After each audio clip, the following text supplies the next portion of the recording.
The date is Tuesday, April 6th, 1999. This is David Reznick. Having attained the advanced age of 60 a few days ago, I thought it would be an appropriate time to sit down and record some reminiscences for my sons, Raymond and Russell, as my father did for me. Though I'm recording this on a handheld, low-fi cassette recorder, I plan to transfer it to compact disc, and as well, at the same time, I will transfer my father's cassette recordings onto a disc to afford some measure of permanence to them. What I'm going to say will hardly be in the nature of a linear history. I will probably go off on all sorts of tangents according to what I'm thinking at the moment. In the days ahead, I imagine this will take quite a few days to complete. And the first thing that occurs to me is that due to the technology that we have developed, it's quite probable that a good deal of the documentation of the 20th century will literally go down in history in a preserved state in the form of films and tapes and compact discs and whatever media are developed in the ensuing years. And so that even though I'm really addressing this tape to Ray and Russell, I suppose it's not out of the realm of possibility that these tapes in disc form will find their way in some sort of semi-permanent state.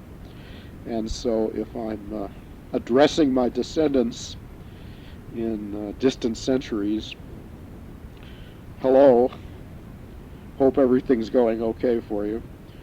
And if they're still showing old reruns of Star Trek, which, given the propensity of modern television to repeat and repeat everything, is certainly something I can imagine they would still be doing, you'll have a pretty good idea of the way we imagine that the future might be, and I have a sneaking suspicion that we're probably wrong.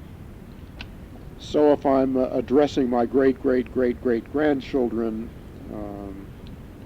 greetings from the Stone Age, I haven't made any outline of the way the tapes are going to go, and as I sit here speaking, I really am not too sure what I'm going to say next, as my halting delivery will probably attest. The tape that my father made is a precious thing to me and something that I'll always be grateful for, and I've listened to it many times with great interest and emotion. However, I, as a person who knew my father quite intimately, I can see that anybody listening to his recording will get really a very sketchy, superficial feeling of the kind of person he was. I think that he was being overly cautious when he did his tape, and felt some sort of a responsibility as a historian. He was a very historically oriented individual, and consequently I think that he really was at pains to leave out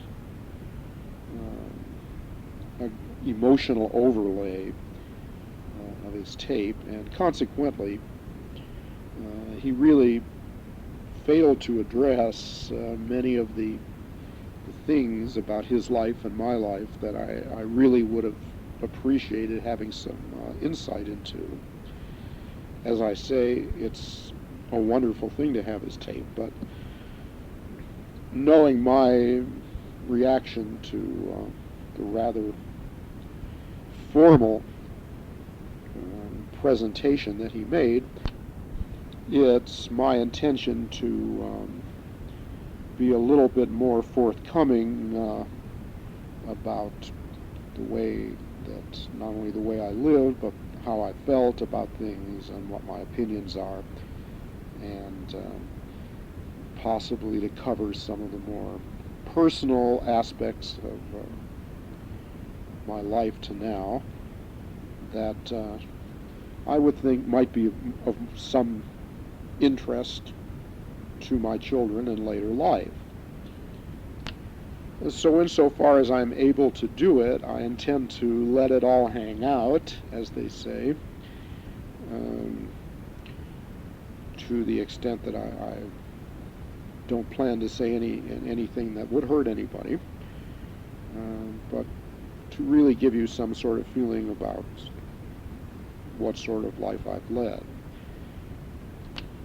Naturally, the more I speak subjectively, the less fact-based the narrative becomes, and so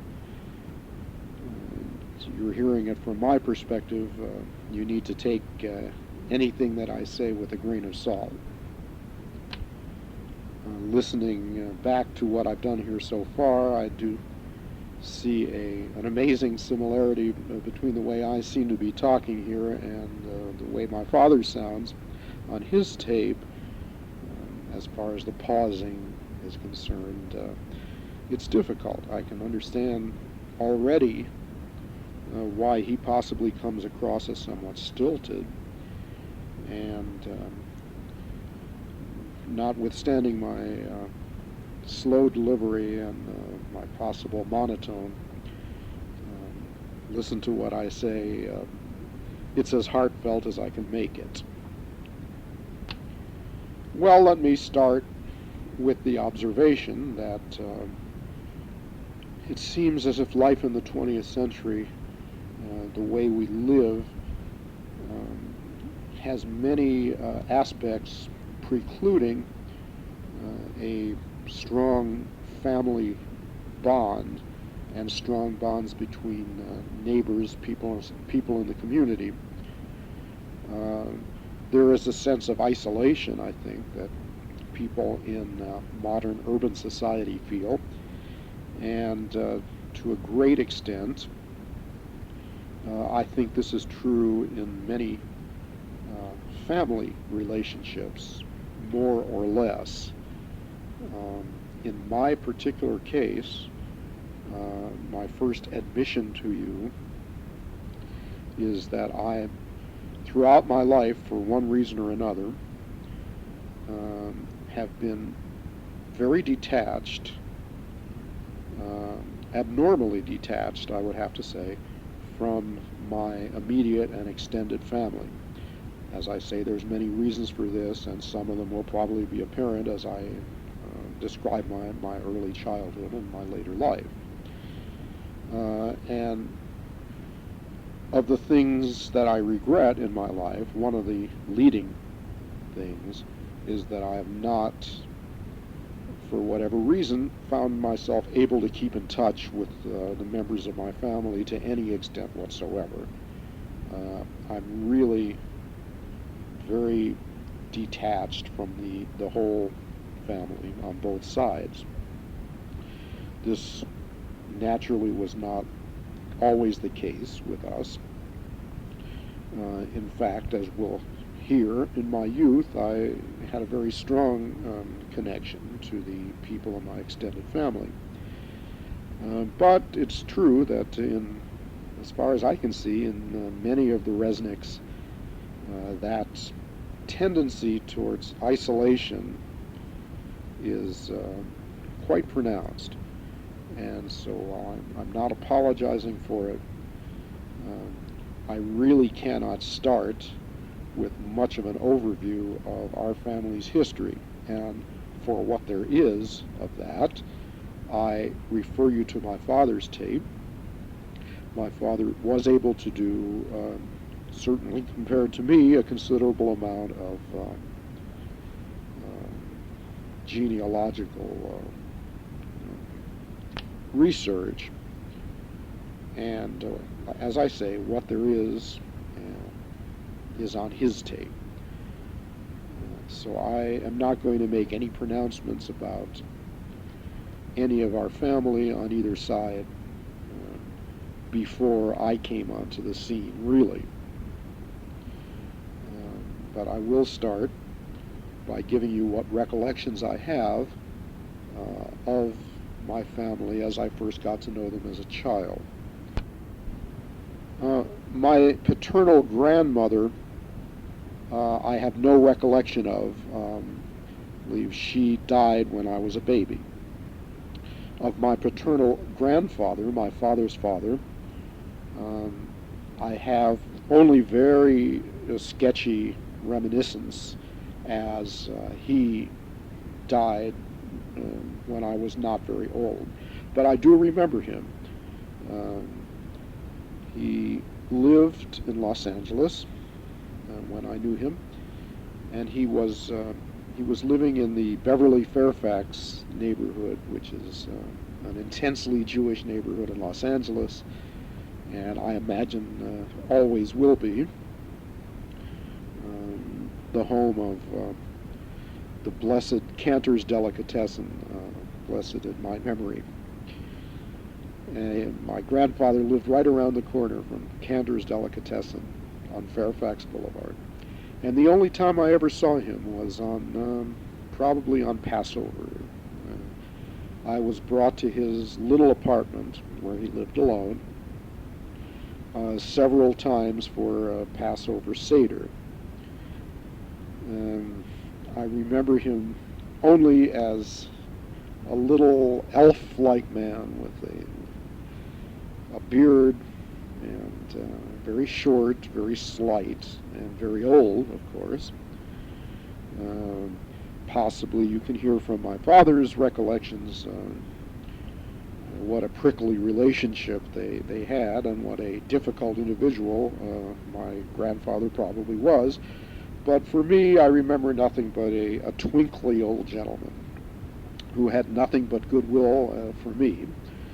And I remember sitting in his apartment on Passover as a child, suffering through the interminable Seder that the Orthodox Jew subjects his family to, and wandering around his apartment, which was, as I recall, filled with enormous books in Hebrew, certainly the Torah and the Talmud and all sorts of commentaries on Jewish laws, all in Hebrew, all, as I recall, just about as large as I was. And this was a very awesome sight for me. Then the idea that anybody not only could read those books, but would do so even if he could, was an amazing thing to me. But I remember him, the grandfather, as I say, just a benign old fellow, which means, of course, that I had no relationship whatsoever with him. I was one of the grandchildren and had an exalted place, probably, at his table. And basically, that's really all I can remember of that part of the family. I have a much clearer and sharper and more detailed recollection of my mother's side of the family, because I spent a great deal of time with all of them. My maternal grandfather was named Abraham Perlin. That's Perlin. And he, like my father's side of the family, lived in Los Angeles. His wife, my maternal grandmother, was named Bessie Perlin. And these people I knew quite well, quite well. We would constantly be visiting them in their apartment. My grandfather, Abe Perland, was a distant sort of a chap, and my earliest recollections of him are that when we went over to dinner, as we often did at the grandparents' house, he would more or less sit by himself, and he would sit in the kitchen of their apartment in his bathrobe almost every time I ever saw him, keeping his own console and sitting at the kitchen table, drinking a glass of tea, and more or less ignoring everybody. It took me a long time to realize that he did have strong feelings for the family and for me, because he was a more or less unapproachable guy. He kept his distance, and he seemed to be away from everything. And I think now I am more aware that probably the reason was that he and my grandmother really, during the course of their long life together and their long marriage, basically couldn't stand each other, and seemed to exist, as I look back, in two different universes in a very small, cramped apartment. My grandmother was very different. She was very outgoing, very effusive, emotional, and she loved me. I was the apple of her eye. The sun rose and set in me, as far as she was concerned. My mother was her favorite child, and I was the favorite grandchild. Consequently, I always loved to go over there to their little apartment in central Los Angeles. And I don't know how often we went there for dinner, probably at least once a month.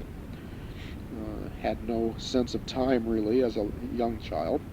But I certainly remember that we would always go there for dinner on a weekend. And every single time that I was ever there, the meal was exactly the same in every single particular.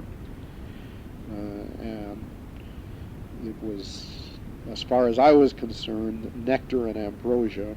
Probably anybody else would have run out screaming after about the 15th or 20th exact repetition of the same meal, but it was fine with me. She always had matzo ball soup and a boiled chicken, and she made blintzes, cheese blintzes, probably hundreds of them it seems, and for dessert always lemon cream pie, and finally a plate of what is called teglach, which are little tiny balls of dough baked to the consistency of concrete and dipped in some kind of a molasses dip and allowed to get so hard that anybody without wonderful teeth should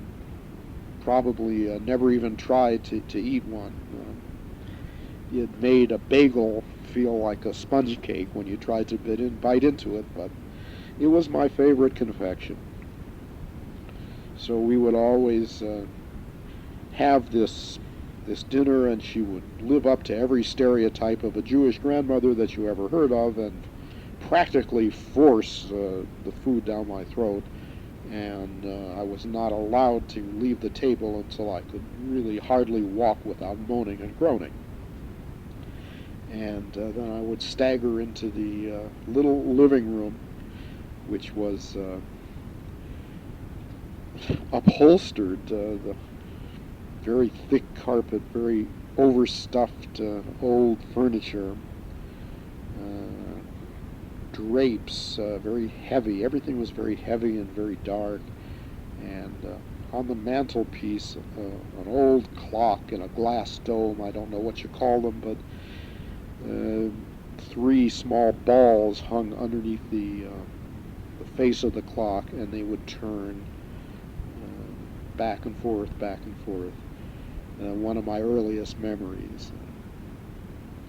They lived in a couple of different places. When I was born, they lived on Soto Street in Los Angeles, which is now, I think, part of the barrio, but at that time was exclusively a Jewish neighborhood. And then they moved to another apartment somewhat near, I can't think of the park, MacArthur Park in Los Angeles. But no matter where they moved, they recreated the exact same apartment with all the same furniture and with that kitchen table where my grandfather would seemingly spend his entire life sipping a glass of tea and thinking about whatever it was he thought about. I didn't really speak to my grandfather until many years later, when I was a young man already and teaching, and he was in a rest home in Los Angeles. I went to see him, and we had probably the only long conversation that we ever had, where I amazingly got to know him just in the course of that one afternoon, and very fascinating things that he would tell me about his life in Poland as a young man when the pogroms were occurring, terrorism against Jews, and he would tell me how he escaped with his life once when there was a raid going on by the mounted police or soldiers in Poland, in which he hid in some sort of a chimney or something. Very fascinating stuff. And I got an insight to him which I never got through my whole childhood. I'm very glad that we had that conversation. So he had, as so many people do, he had hidden depths, most of which I never got to really know. With my grandmother, as I say, it was quite a different story. I did keep up my relationship with her throughout her life. Later, when I went to college at UCLA, I would go to visit her in her apartment, and we would have nice conversations. And once she taught me how to make blintzes, and it was a real kick because she had no idea what the proportions were. She couldn't talk about how she made them. She could just show me a little bit of this and a little bit of that. I had to convince her for 20 minutes that anybody would want to learn this, but finally when I did, it was a valuable skill which I employed many, many times after that. That is all I can really say about my grandparents. Of my father's and mother's siblings, I can say a great deal more because I knew them all very well. And probably some of the things I'll say are mirroring the things that my father had to say on his recording. But perhaps I will be able to give some more perspective to them for what it's worth. My father was one of 8 children. Actually, originally there were 9, but there was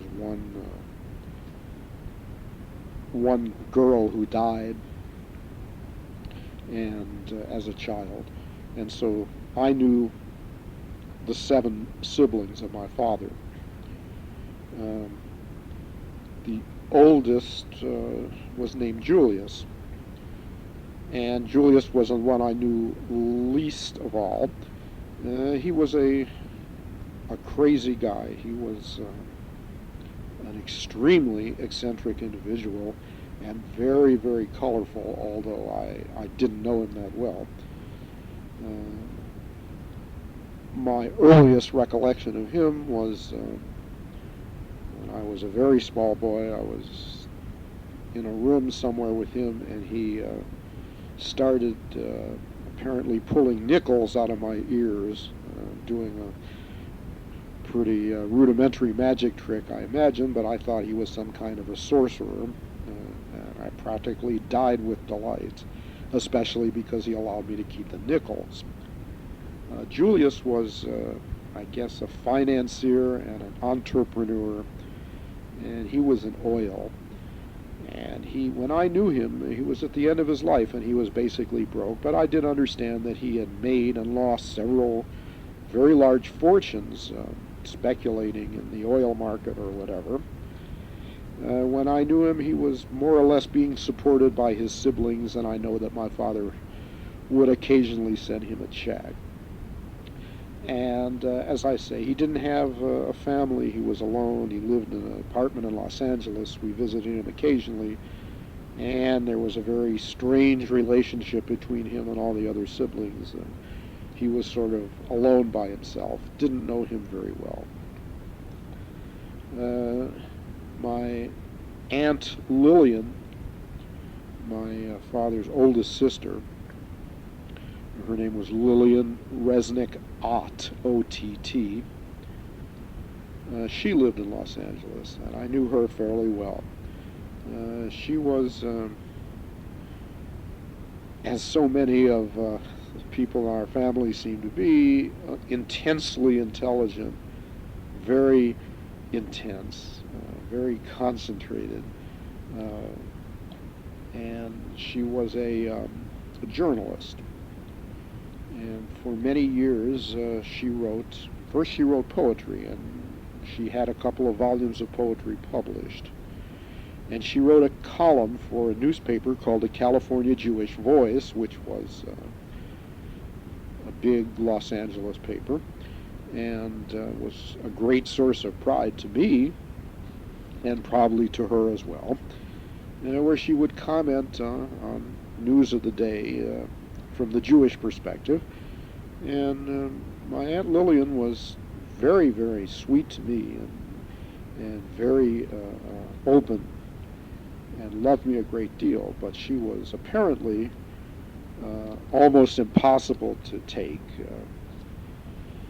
as a person with everybody else. She was very, very bitter and very outraged all the time, and never had a good word for anything or anybody, was complaining a lot, and I guess her columns, which I was mostly too young to understand, were screeds against this and that. I think my father referred to her as the Jewish Westbrook Pegler, a reference to an old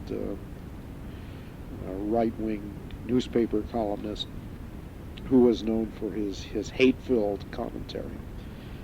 But as I say, she was very nice to me. She had a son whose name was Jacob Ott, and he was a lot older than I was. He was my first cousin, and still is, I guess. He was much older than I was, but he was a sweet fellow. He was a rabbi, and a very eminent rabbi in Los Angeles. He had a large congregation, and was often quoted in the newspapers, and was interviewed on the radio about Jewish matters. Very influential fellow. I knew him as seemingly a very sweet, fun-loving guy who I didn't see very often, but when I did, always managed to get right down to my level and communicate with me as child to child, even though he was an adult, even at the beginning when I knew him. My father's other sister, I'm going out of chronological order here because I think this was the youngest of the siblings, was my Aunt Sylvia. And I knew her very well. She, at this taping, is one of the two siblings who is still alive. And she lives in Woodstock, New York, and has lived there for many, many years. She is a fabulous character, and probably you could make a long movie or write a long novel about my Aunt Sylvia, who is in many ways a free soul, sort of an anti-Mame, if that reference has any meaning to anybody. but who as well has a real dark streak to her character, and is in many ways, I guess, a loose cannon. She's quite old now. She's in her 80s, I guess. But she really, in my mind, hasn't changed much in the last 30 years that I remember her. When I first spent a great deal of time with her was not until I was like 13 or 14. And I was sent to New York for the summer, about which more later. And I stayed with my aunt and her family in Woodstock, New York, for the summer months. Um, Sylvia was married to a gentleman with the unfortunate name, I always thought, of Harry Dordick, Dordick. And I don't remember him very well. He didn't last all that long, I guess, after I knew them. They got divorced subsequently. And Harry and Sylvia ran an art supply and bookstore, very artsy kind of a little place in Woodstock, a great place for that kind of an enterprise, because it was at that time populated mainly by artists, writers, bohemians of various stripes, and the precursors, I guess, of the hippies. And I remember that in their store, which was very bucolic, as the whole town of Woodstock was and still is, they had one of the first elaborate hi-fi stereo phonograph rigs. And they put it out in the backyard of their store. It was a rolling hill, all grass growing all over. They put speakers out there, and in the evenings, on weekends, they would have concerts, recorded concerts, where they would play the new long-playing records out on the back porch of their little store, and many people in town would come and sit on the grass and have a picnic and listen to the music. That's one of the pleasantest memories of my youth. Aunt Sylvia, I remember one time when I was in her house during this time, this summer that I spent with them, and she came on a Sunday morning, came whistling through the living room and into the kitchen to make breakfast for everybody, and she was stark naked. And apparently, didn't have any feeling about it, didn't show any emotion about it, quite in contrast to the feelings I had about it. My eyes practically fell out of their sockets. I guess she was making sort of an Earth Mother statement. That's the kind of person she was. She worked at being artistic. And I guess she was in favor of overthrowing all the conventions, or at least the ones that didn't suit her. She had two children, my cousins. Their names were Webb and Rowan, Rowan. And, of course, their surname is Dordick. I don't remember them too well. Webb, I know, at the time that I knew him, was having terrible medical problems. And somewhere around that time, when we were both children, he had a colostomy. When this was explained to me, I felt that anybody who would have to undergo this would immediately put a bullet through their head. But far from being bitter and involuted about it, apparently he retained a rather sweet nature, and I met him Many years later, as an adult, when I took a trip to New York after not having seen him for many years, a very sharp and very pleasant individual, deals in rare books of one kind or another, and has really carved out a really good life for himself. And Rowan was the younger child, and I think we got along quite well. I met him also on the same later trip that I took. But, outside of having pleasant feelings about them, I can't say much. There was one more sister.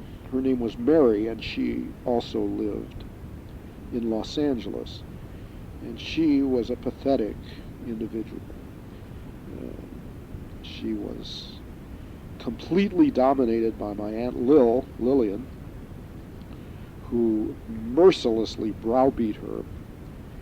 And I had no idea of the dynamics that was going on, except that it was very unpleasant. And I didn't see Mary very much. She seemed, when I did see her, pleasant to me, but rather hysterical. And I guess at the end of her life, she really basically went insane, and she was institutionalized. I think the brother, my father's brother that he was closest to, was my Uncle Hyman Reznick, who lived in Chicago, and he looked a lot like my father, and I think they were quite close. He was a musician. There, of course, is a great strain of musical interest and ability in our family, but not too many people have actually made a living or tried to make a living in music. But my Uncle Hy did. He was in charge of the music in all the conservative synagogues in Chicago. He was a very highly thought of and very influential guy, and a composer, as well as an administrator. He was very bright, but very unpretentious and sweet. I remember him with affection. He had, his children were Joel, who was a little bit older than I. I didn't really have a relationship with them because they all lived in Chicago. And there was a girl, too, and I blush to admit I've forgotten her name right now. I had minimal relationship with this part of the family. But my two uncles in Los Angeles, I knew best of all. Uncle Mike and Uncle Nate. They were both the Los Angeles Reznicks. And it was with these families that I spent most of my family time when we lived in Los Angeles. We were all constantly together. My Uncle Mike was, again, a very interesting individual. For some strange reason that I never understood and still don't, he changed the spelling of the name Reznick and always spelled it R-E-Z-N-I-K. Go figure, I don't know why. He was the owner of a stationery store in Hollywood. As a matter of fact, at the corner, the famous corner of Hollywood and Vine, he had a business, I think it was called Crown Office Supply, and ran the store, as he ran his family and his whole life, with an iron hand. This guy was a type A personality, and a man of such intensity and violence. I don't mean overt, but you could tell a lot was going on with this guy. He really was, when you come down to it, a very unpleasant man and a hard guy to be around. He had his wife, my Aunt Anne, seemed to be a rather placid individual, but again, you couldn't probably open your mouth around my Uncle Mike if he didn't want you to. And you probably more or less watched out for him. He had two children, my cousin Sari, S-A-R-I, who became a social worker and I think still lives in California, and a son by the name of Harold, Harrell, who was known in the family with the nickname Happy, and I think that was a misnomer. I don't think he was a very happy fellow. Once again, it was probably pretty hard to live with my Uncle Mike. Uncle Mike was in World War II. He was in the infantry. This was in stark contrast to everybody else in our family.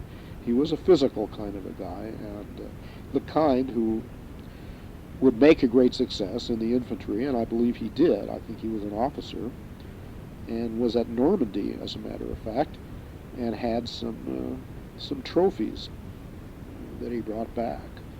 So he was, I guess, the closest to a war hero that the Reznicks had. My father was in the war, but in an altogether different capacity, as we'll see. One miserable summer when I was, I guess, between high school and college, I spent a little while working in his office supply store. And I was terrorized and browbeaten. Well, I wasn't a very good employee, but probably didn't deserve the kind of treatment I got from him. And he eventually fired me after a couple of weeks, and for which I was eternally grateful. My uncle Nate, the youngest of the brothers, and the other sibling who at this recording is still alive and living in Los Angeles, Uncle Nate was the one that I knew best, because all the way through college at UCLA, I would go over to his house just about every weekend and hang out. I was really, at that time, closer to them than I was to probably to any of the Reznicks, including, after I left home, including my own father. I felt basically like another member of the Nate Reznick family. Nate owned a jewelry store in downtown Los Angeles. I think Coronet Jewelers, as I recall. And I think it took him a long time to get successful, but finally he did do it, and he was very, very well off, and I think he is now very well off. He had 3 children, all girls, my cousins Sharon, Gail, and Marcia.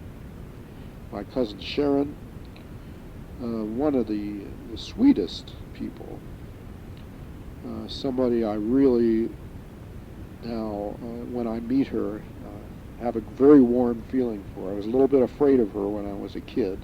She was, we were about the same age, and she was a take charge kind of girl. I remember basically, liking her and sort of doing anything she wanted me to do, because she was obviously the one that was wearing the pants. I think one time she told me to go into the car that was parked in the driveway when we were visiting, and to see if I could do anything with it in the way of driving it or anything like that. I must have been 6 years old or something.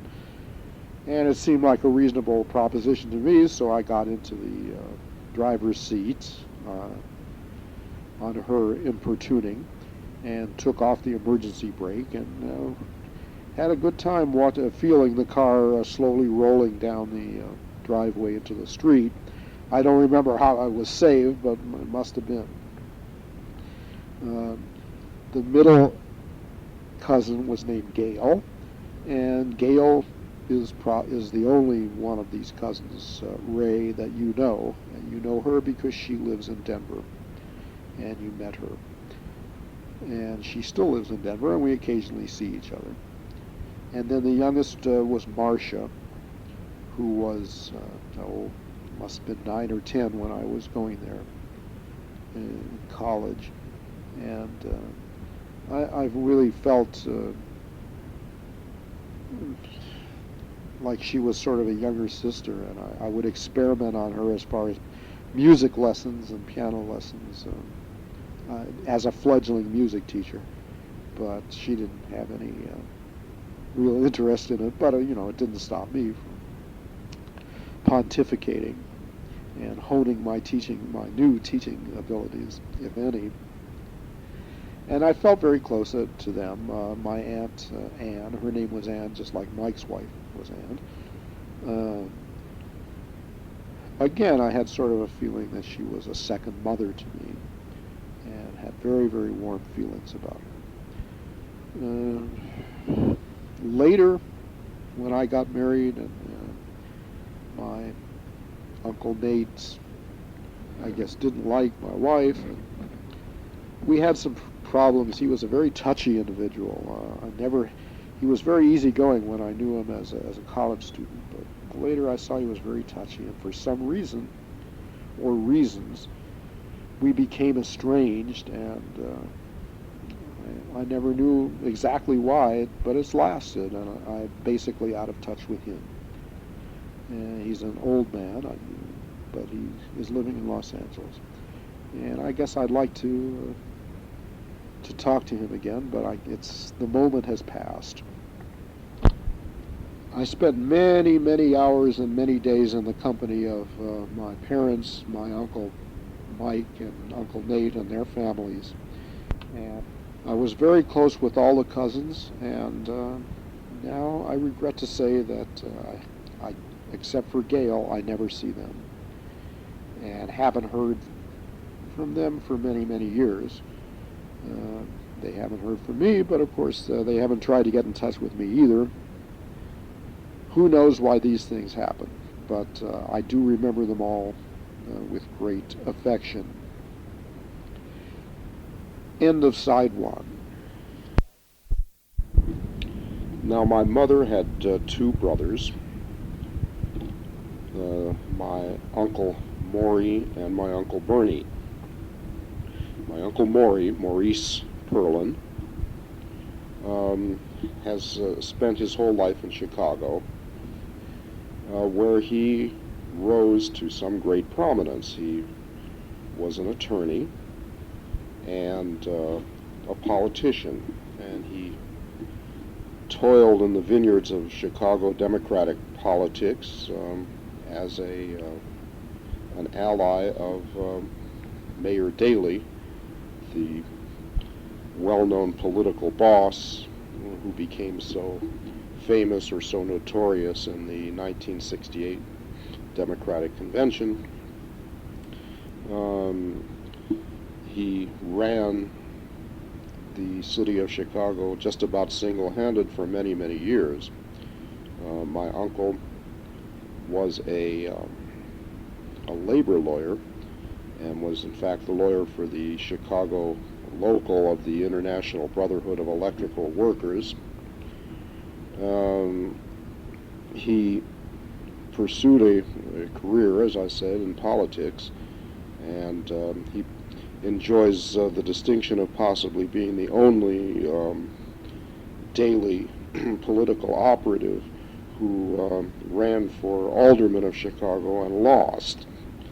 Usually just being a Democrat and being a daily operative would be plenty enough to win any election in Chicago. Somehow he lost. He told me once that one big factor in his election was the fact that his Republican opponent, the man who eventually won, was a gentleman by the name of Sperling, S-P-E-R-L-I-N-G. Now recall my Uncle Maury's name was Perlin, P-E-R-L-I-N, and Maury claimed that operatives of his opponent, henchmen of his opponent, went around to all the political signs that he had put up saying Perlin, and put an S in the beginning and a G at the end to make Sperling. And I don't know if there's anything to that, but it makes a pretty good story. Maury was later rewarded for his political work by a judgeship And when he retired, I believe he was a justice of the Illinois State Court of Appeals, which I guess is just right below the Supreme Court. He was very influential, very financially successful. He was a fascinating individual. He was a very, very strong personality, a very controlling personality. Anybody who in any way got into his orbit, either by friendship or by profession or family, ended up more or less either doing what he said or somehow reacting against the things that he said rather strongly. He was a controller. His wife's name was Berna. She was my aunt, and she was a very nice lady. They had 3 children, my cousins, Paul, Susan, and Gary. I spent a couple of summers in Chicago with them and got to know all of them pretty well. My mother's family, I must say that I'm so remote from them that even though I suspect that Uncle Maury is probably dead by now, I really don't know. I'm completely out of touch with that whole group in Chicago. My Uncle Bernie was much younger than my mother and Uncle Maury. He was a late-in-life child, and he lived, and no doubt still does live, in Los Angeles, where he went into construction and became very successful and very wealthy. And his wife was my Aunt Adele. He had several children, daughters, I think, and I'm so removed from him that I can't even tell you the names of his children, even though they're my first cousins. So although I saw Maury a lot in Chicago, and I saw Uncle Bernie many times as he lived in Los Angeles when I was brought to my grandparents to visit, I can say that there is, apparently by mutual consent, a complete ignoring of each other, and I am in no way a part of their lives, and vice versa. The older a person gets, I think the more important the family or the idea of family is to them. And I still have daydreams occasionally of some kind of a reunion with some of these cousins who are out there. And as I imagine they probably do as well. But the way things are the way things are, and it's hard to reverse a lifetime of particular kind of behavior. As I said in the beginning, not only do we as a family have these barriers between us, and they're really not barriers of enmity, it's just the ties were not strong for some reason or other. I really do see that as a trend in family and community life in 20th century American culture. People are emancipated from the necessity of having to rely on each other for their economic livelihood, for their very existence. The fabric of our society, the prosperity of it, the technology, all militate to really emancipate people from this kind of dependence, and what they're left with is what they want to be left with. And most people seemingly have family ties, but don't really let it get in the way of living their own life.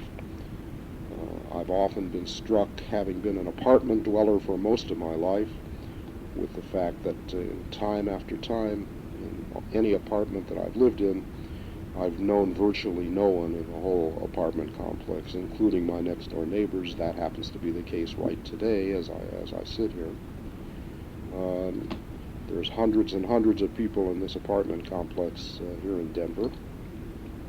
but they're a community of strangers. And whether that's the way people want it or not, that's the way society has played out. And so I guess I forgive myself for not keeping up the family, but I do regret that it's not a stronger thing. Ray, you've told me that at one time you were visiting your cousins and you all sort of agreed to stay in touch regularly, and I really want to recommend that to you. I hope that you keep it up. Russell, I don't know what your relations with your cousins are, but again, I hope that you're all very tight with them and that you keep up your ties with them all through life. It's really a big part. It can be a big part of your life. I regret that it wasn't mine.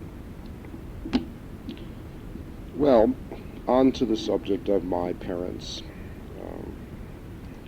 I have an idea that most psychotherapy consists of working through and handling the original idea that we all seem to have of the mythic importance of our parents.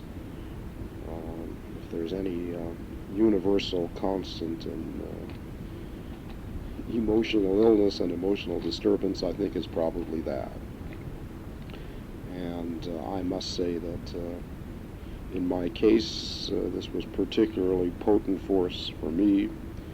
I always, through my early life, viewed my parents as being basically different than any other human beings on earth, and really the center of my existence.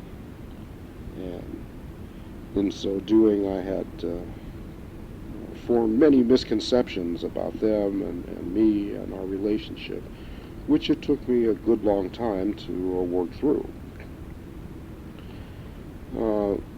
My father, Samuel Reznick, was simply the smartest man I ever have met in my whole life. A brilliant, genius-level individual. He was an MD, a doctor. He was a psychiatrist. First starting out as a general practitioner, then going into neurology, and finally psychiatry, where most of his career was. He was a highly competent physician, and yet he was equally at home, I think, in just about every area of knowledge that I ever tested him in. He knew more about just about everybody's field than the people themselves. My lifelong study is music, and I possibly had a better theoretical understanding of music, but he was as well read in music history and music theory as most music students. You name the subject, he excelled in it, and he would talk about it, and he would have very definite opinions about it. In later years, history became more and more important to him, and he formed a great fascination with the American Civil War. And as he did so, straight away, he became probably one of the most knowledgeable experts on the Civil War in this whole country. He had a large library of Civil War literature, and he could have gone on any advanced kind of a quiz show and won the final prize in that area of expertise. You will get, listening to my father's recording, some feeling of what it was like for him to be born in Europe and come over here as a small child, and to be raised as an Orthodox Jew.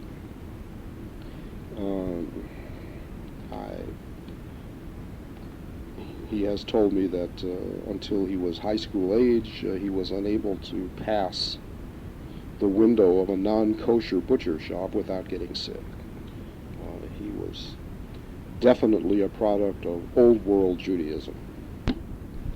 And yet, as I came to consciousness and began to know him, he not only was not a practitioner of Orthodox Judaism, but even though he did occasionally go to temple and observe some of the holidays, he was basically a non-religious person.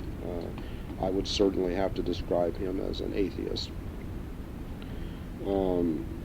He, in fact, went through a period when we lived in Riverside and I was a school-age boy, when he deserted the temple entirely and began to attend the Unitarian Church. And at that time, all of his acquaintances were all Unitarians too at that time. He was someone whom I understood his upbringing and his background, but I would really have to say he was most of the time, a secular, non-observant Jew, and a Jew in social sense only, as indeed I consider myself to be now. But at the end of his life, or before then even, at the time of his last marriage, and from then on, he suddenly went back to his roots with a vengeance and became an absolute pillar of the temple. In fact, served the temple as the chazan, the cantor, for many years, and became really a very observant Jew. In fact, he did a great deal of research about the history of Judaism in the particular area that we lived in. And in fact, he published a booklet about the history of the Jews of Riverside, California. Very scholarly and well-researched kind of a pamphlet. I do have a copy among my belongings, which you can find in one of the boxes. And so he was, as I say, a brilliant fellow, interested in many, many things, and well-read, well-versed in just about everything. In addition, he was socially a very magnetic person. He drew people to him, had a very active social life, and was the center of most circles that he frequented. He was well known as a charming fellow, a excellent conversationalist, and a droll wit. This, of course, runs in our family, but he was an outstanding example of it. And he was, of course, had the social prestige of being a doctor as well. And so he became really a leading social light of his set in Riverside, California. He was a person of very strong viewpoints and opinions, and he would express them at the drop of a hat. And the dark side of this is that he could have been considered, and probably was considered by some people, as rather arrogant and somewhat of a know-it-all. He could be that way just as easily as he could be charming.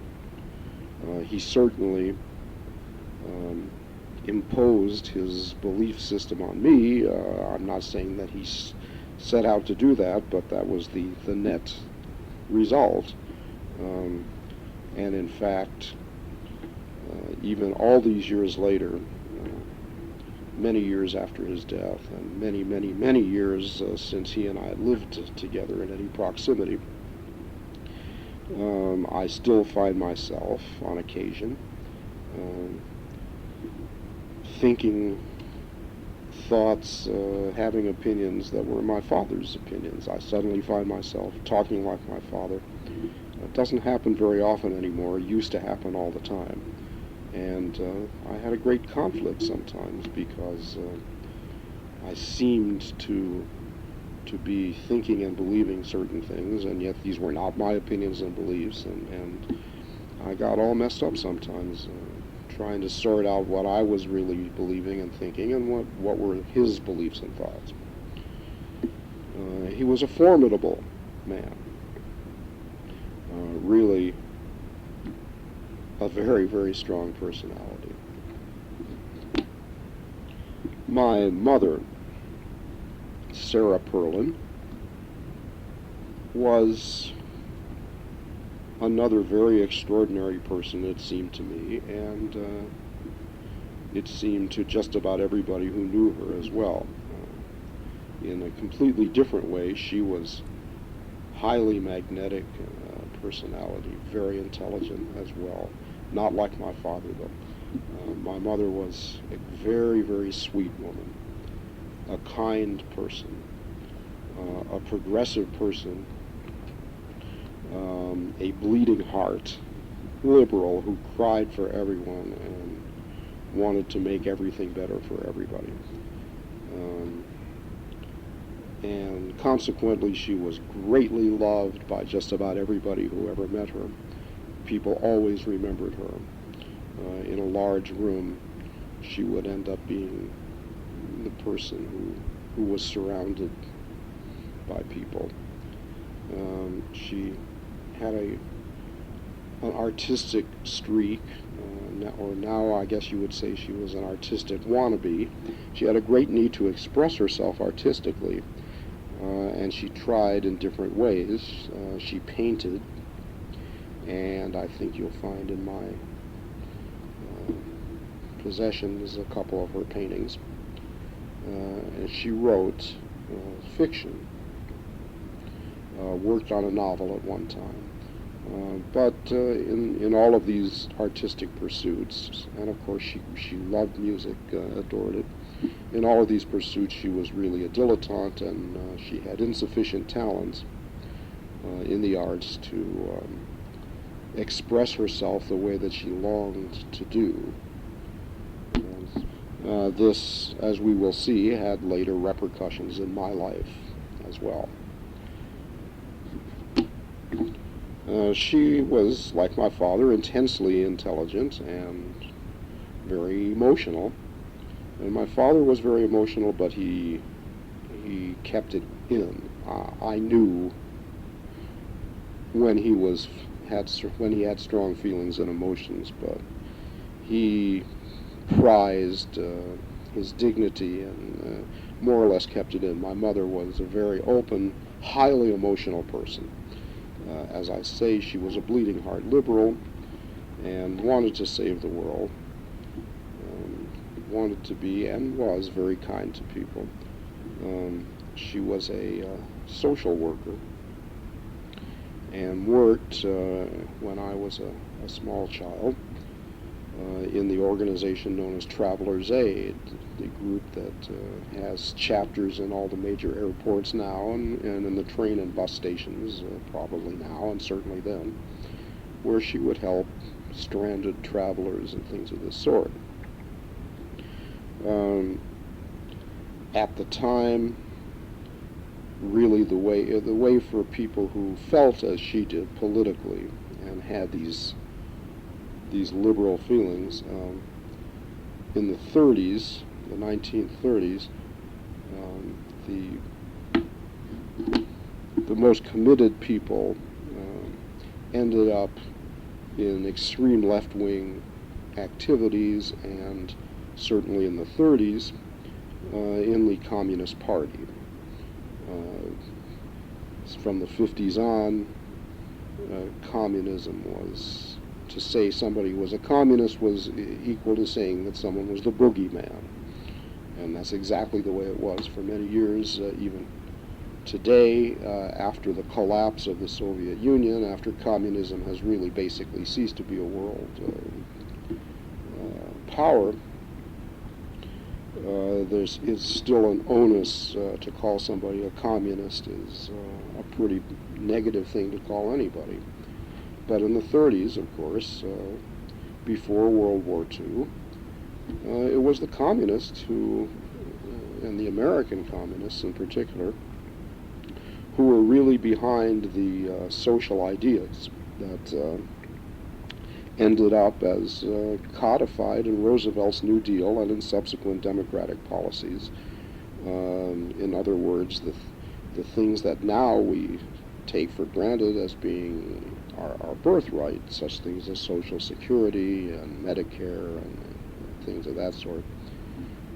These had their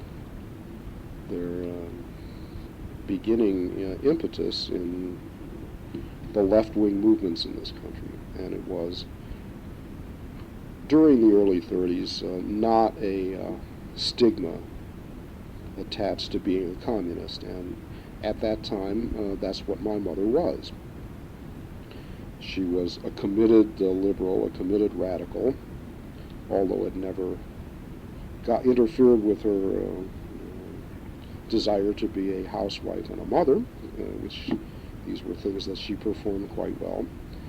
But she was a radical. And when she and my father got involved with each other, she really pulled him into that orbit. And even though he was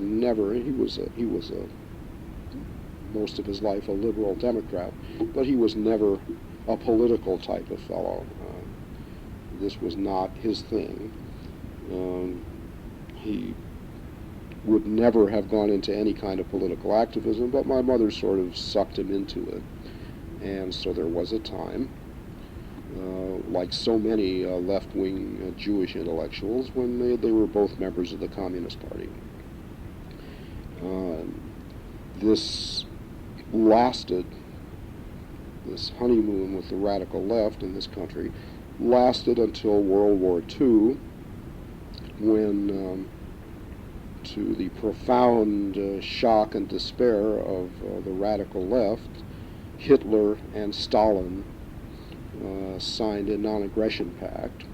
Of course, it didn't last very long, but at that time, that really signaled the death knell of American communism, and the things that grew out of that finally ended up as the communist hysteria and the witch hunts of the 1950s and beyond. And at the time of the Hitler-Stalin pact, most of the people who were really just liberals dropped out of the Communist Party, including my parents. There's many books and movies that I'm sure that you've seen and will see about this period, and you will understand the dire consequences that this kind of thing could have had. I think my parents were more or less unscathed, relatively unscathed, by their early communist membership. But I do remember very vividly the time when I found all this out, and that was when I was in junior high school in Riverside. One of the Los Angeles papers was a red baiting scandal sheet, the Los Angeles Herald-Express, and they assiduously followed all kinds of stories dealing with any kind of communist activity. Like I say, by this time, to be a communist was to be some kind of a monster in the public eye. I guess there were some hearings in which my parents were subpoenaed, and nothing came of it, as you know, the famous story of the Hollywood writers and all that, where careers were ruined and people committed suicide. But this didn't happen to them. But apparently there was one time a hearing that they were subpoenaed to in Los Angeles, and the Herald-Express published a picture of them coming into or out of a courthouse where the hearings were presumably held, with a big headline underneath their picture that said "Ex-Reds." and they were not smiling in this picture. They, newspapers have a way of finding the kind of pictures that makes a person look like an idiot or a villain. And they looked real guilty in this picture. I remember it because the Herald Express published it, and Riverside was 60 miles east of Los Angeles. And of course, all the Los Angeles papers were readily available in town. And when this picture appeared, they knew that they would have to, warn me about it. I knew nothing of any of this activity at all, but I vividly remember one afternoon after school, they called me into the living room and sat me down with the air of people who were going to tell me that somebody had died, and I was terrified. And then they showed me this picture and explained about their early membership in the Communist Party, which really didn't mean a great deal to me at the time. I was just relieved that some horrible cataclysmic thing hadn't occurred as far as I knew. And that really was the end of it, I think. I think maybe one or two kids in the ensuing months made a couple of comments about it, and that's the last I ever really heard of it. Our family life together, the three of us, was very rich and very complicated and very difficult, and I think it was probably mostly made difficult by the simple fact that my mother and father were two people who should never, ever, ever have gotten married in the first place. They were, although they shared many values and they shared a common background, they were so radically different in their outlooks on life and in their styles, their personal lifestyles, that it was really and truly a marriage made in hell. And when I say that, I'm telling you how it appeared to me. I knew the dynamics of it. Outwardly, there was certainly no kind of behavior that we associate with terrible marriages. There was no violence of any kind, the physical violence. It's something that no one who would look at them in a social setting would really understand or know. But the fact is that my mother had a set of friends, a social set. My father had a social set, and never the twain did meet. They led lives that were as separate as two lives could be led by people who were living together. And if they ever met each other's emotional needs at any time in their relationship, certainly by the time that I came to consciousness, it was not happening. They were leading private, separate lives, and I was greatly pulled from one camp to the other. And there's no question that even though an outsider would say that we all lived our lives above the neck on a very cerebral plane, take it from me, there was a hotbed of emotion going on all the time. They became more and more disenchanted with each other. We moved from Los Angeles, where we had always lived, to Riverside, as I say, 60 miles east, when I was in the 4th grade. And by that time, there was no marriage. There were two individuals under the same roof. Their values and interests began to diverge, and they became really estranged. They were not fighting, at least not in my presence, and of course there was no violence. They were intellectuals after all. But there was some there was intellectual violence going on, and my mother bore the brunt of it because she was highly emotional. She wore her heart on her sleeve. She felt very strongly, I think, that her marriage was a failure, and that she probably had a great sense of guilt about whatever her part of it might have been. With the result that by the time, as I say, we went to Riverside, and I was in the higher elementary grades and then junior high school, they were desperately unhappy and making each other desperately unhappy. This mostly showed in my mother. My father, on a couple of occasions, left our house, and went who knows where. I wasn't told. He just left and lived by himself for some time. He did come back on both of the occasions that this happened. He eventually came back.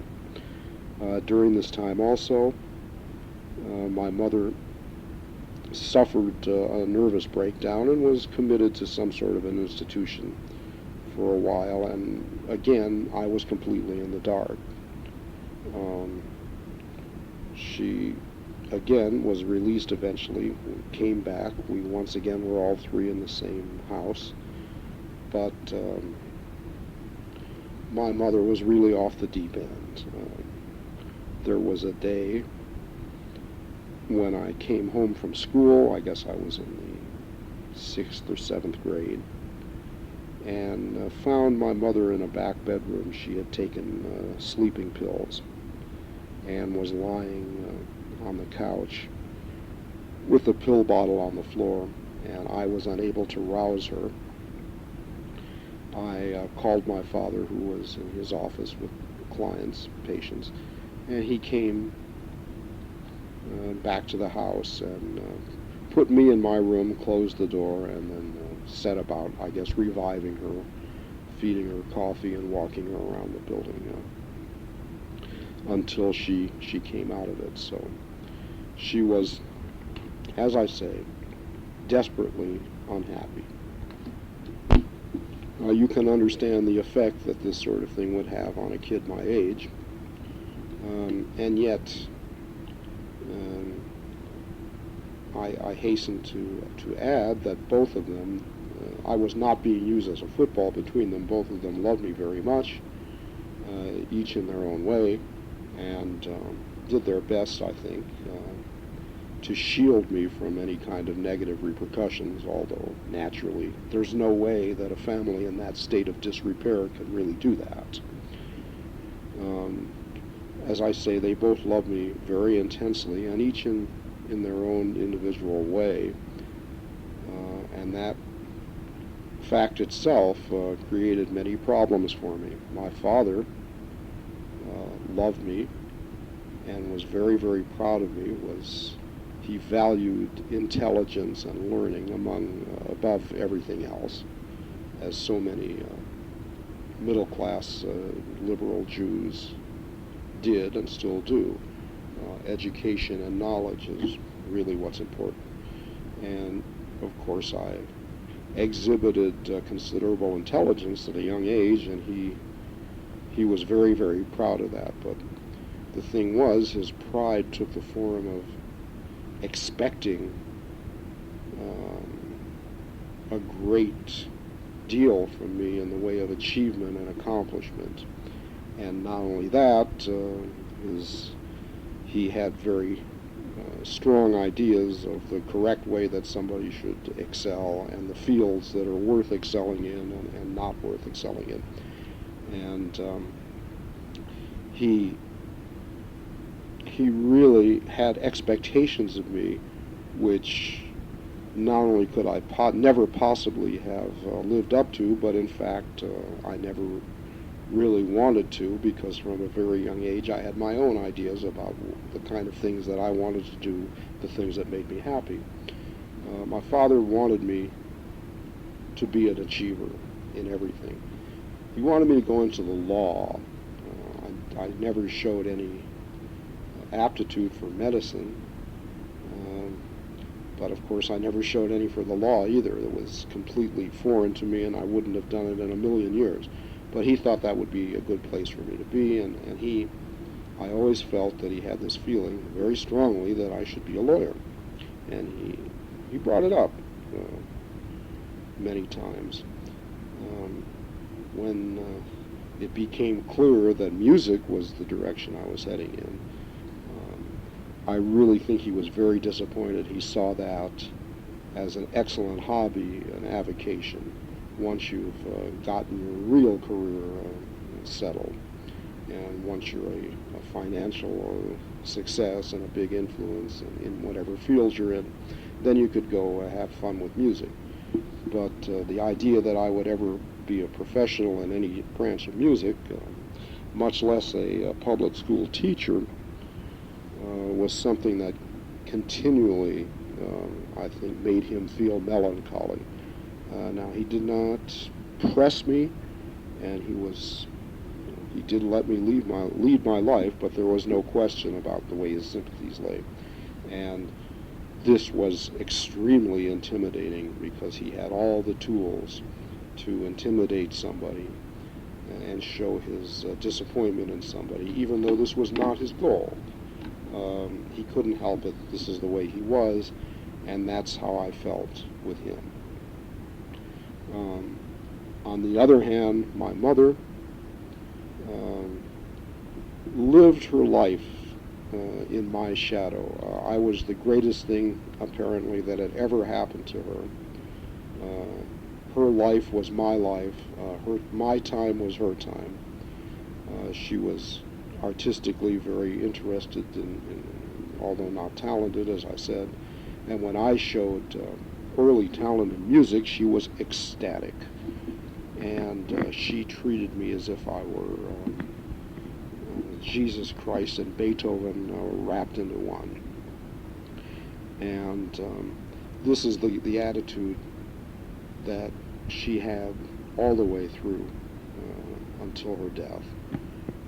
So it really is of no surprise to me, with these two competing influences, that I should grow up simultaneously with an inflated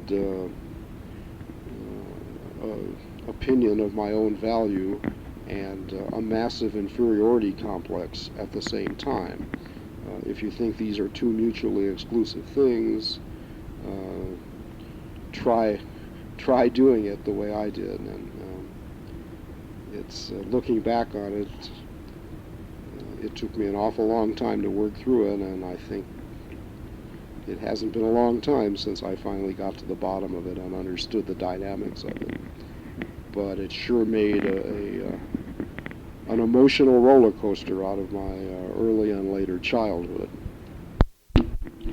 Well, when I was in junior high school, my mother got sick, and she was taken to the hospital. And I was, as usual, not given a great deal of information, but after a few days, I was brought in to visit her, and I couldn't really see a great evidence of a bad illness. She was cheerful and was very, very happy as usual to see me, and she wanted to know how things were going at school, and we chit-chatted the same way we would any time that I would come home from school. And so we had that visit. The next day, I was in school, and my father suddenly appeared in the classroom and beckoned to me, brought me out into the hall of the junior high school, and told me that my mother had died that morning.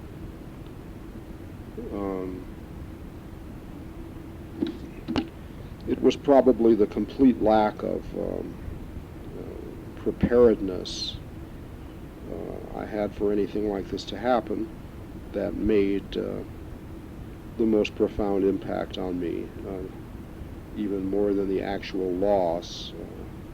The idea that this could just happen out of the clear blue sky like this, with no warning as far as I was concerned.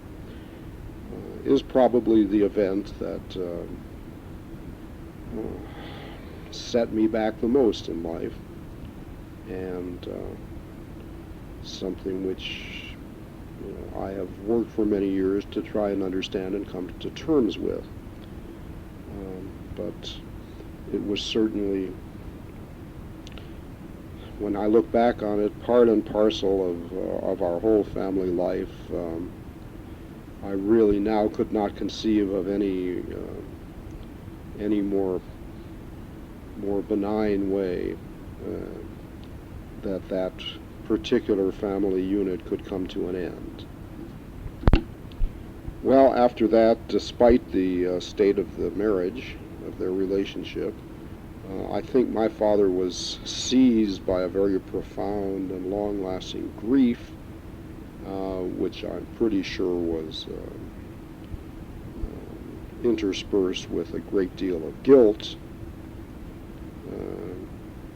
for everything that had happened. Of course, the illness was certainly not his fault, and in fact the death, my mother's death, was actually brought about by her reaction to the penicillin that they gave her, the antibiotic. She had an anaphylactic reaction to it, and that was literally what killed her, not the illness. And naturally, my father had all the best medical attention to her, since he was a doctor himself, and all of his friends were the best doctors in town. And there's really nobody or nothing to blame. It's just one of those things that can happen almost instantaneously if you don't know that you're allergic to that kind of a drug. And in that, he had nothing to reproach himself for, but I'm sure that he had a great feeling that he had failed her in life, and that he was responsible in great measure for the unhappiness that she experienced in the last few years of her life. And he became, after this period, for quite some time, a bit of a hermit. He stayed by himself and didn't really see anybody. And as for me, I was in shock starting then and going on probably through the rest of my public school career. It seemingly was many years before my father saw any women socially, went out on any kind of a date. But there did come a time when he started dating again, and in fact, his family life, his life as a husband, which he had probably thought was completely over after my mother's death, was in reality not over at all. There was more to come. End of side 2. One day, my father showed up with a girlfriend. Her name was Georgiana Stone, or Georgie, as we called her. Georgie was my father's receptionist at his medical office. She was a divorced woman with 2 young children, Kirk, 7, and Jane, 5, when I first met them. Georgie was much younger than my father, very tall. My father was very short, shorter than I'm 5'7". Together they looked a lot like Mutt and Jeff. Georgie was skinny, red-haired, and about as goyish a person as you could possibly ever meet. She was a shiksa of the first water. She had absolutely nothing in common with my father.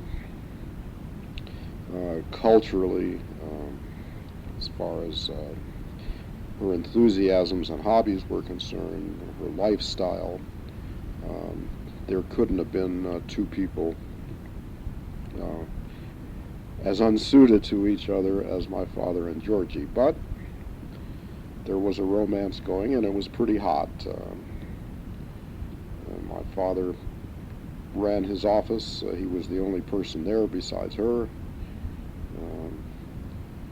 Psychiatrists usually see patients on a 50-minute hour, and I guess that a great deal could be crammed into those 10-minute hiatuses between patients. At any rate, before I knew it, my father and Georgie were engaged and then got married.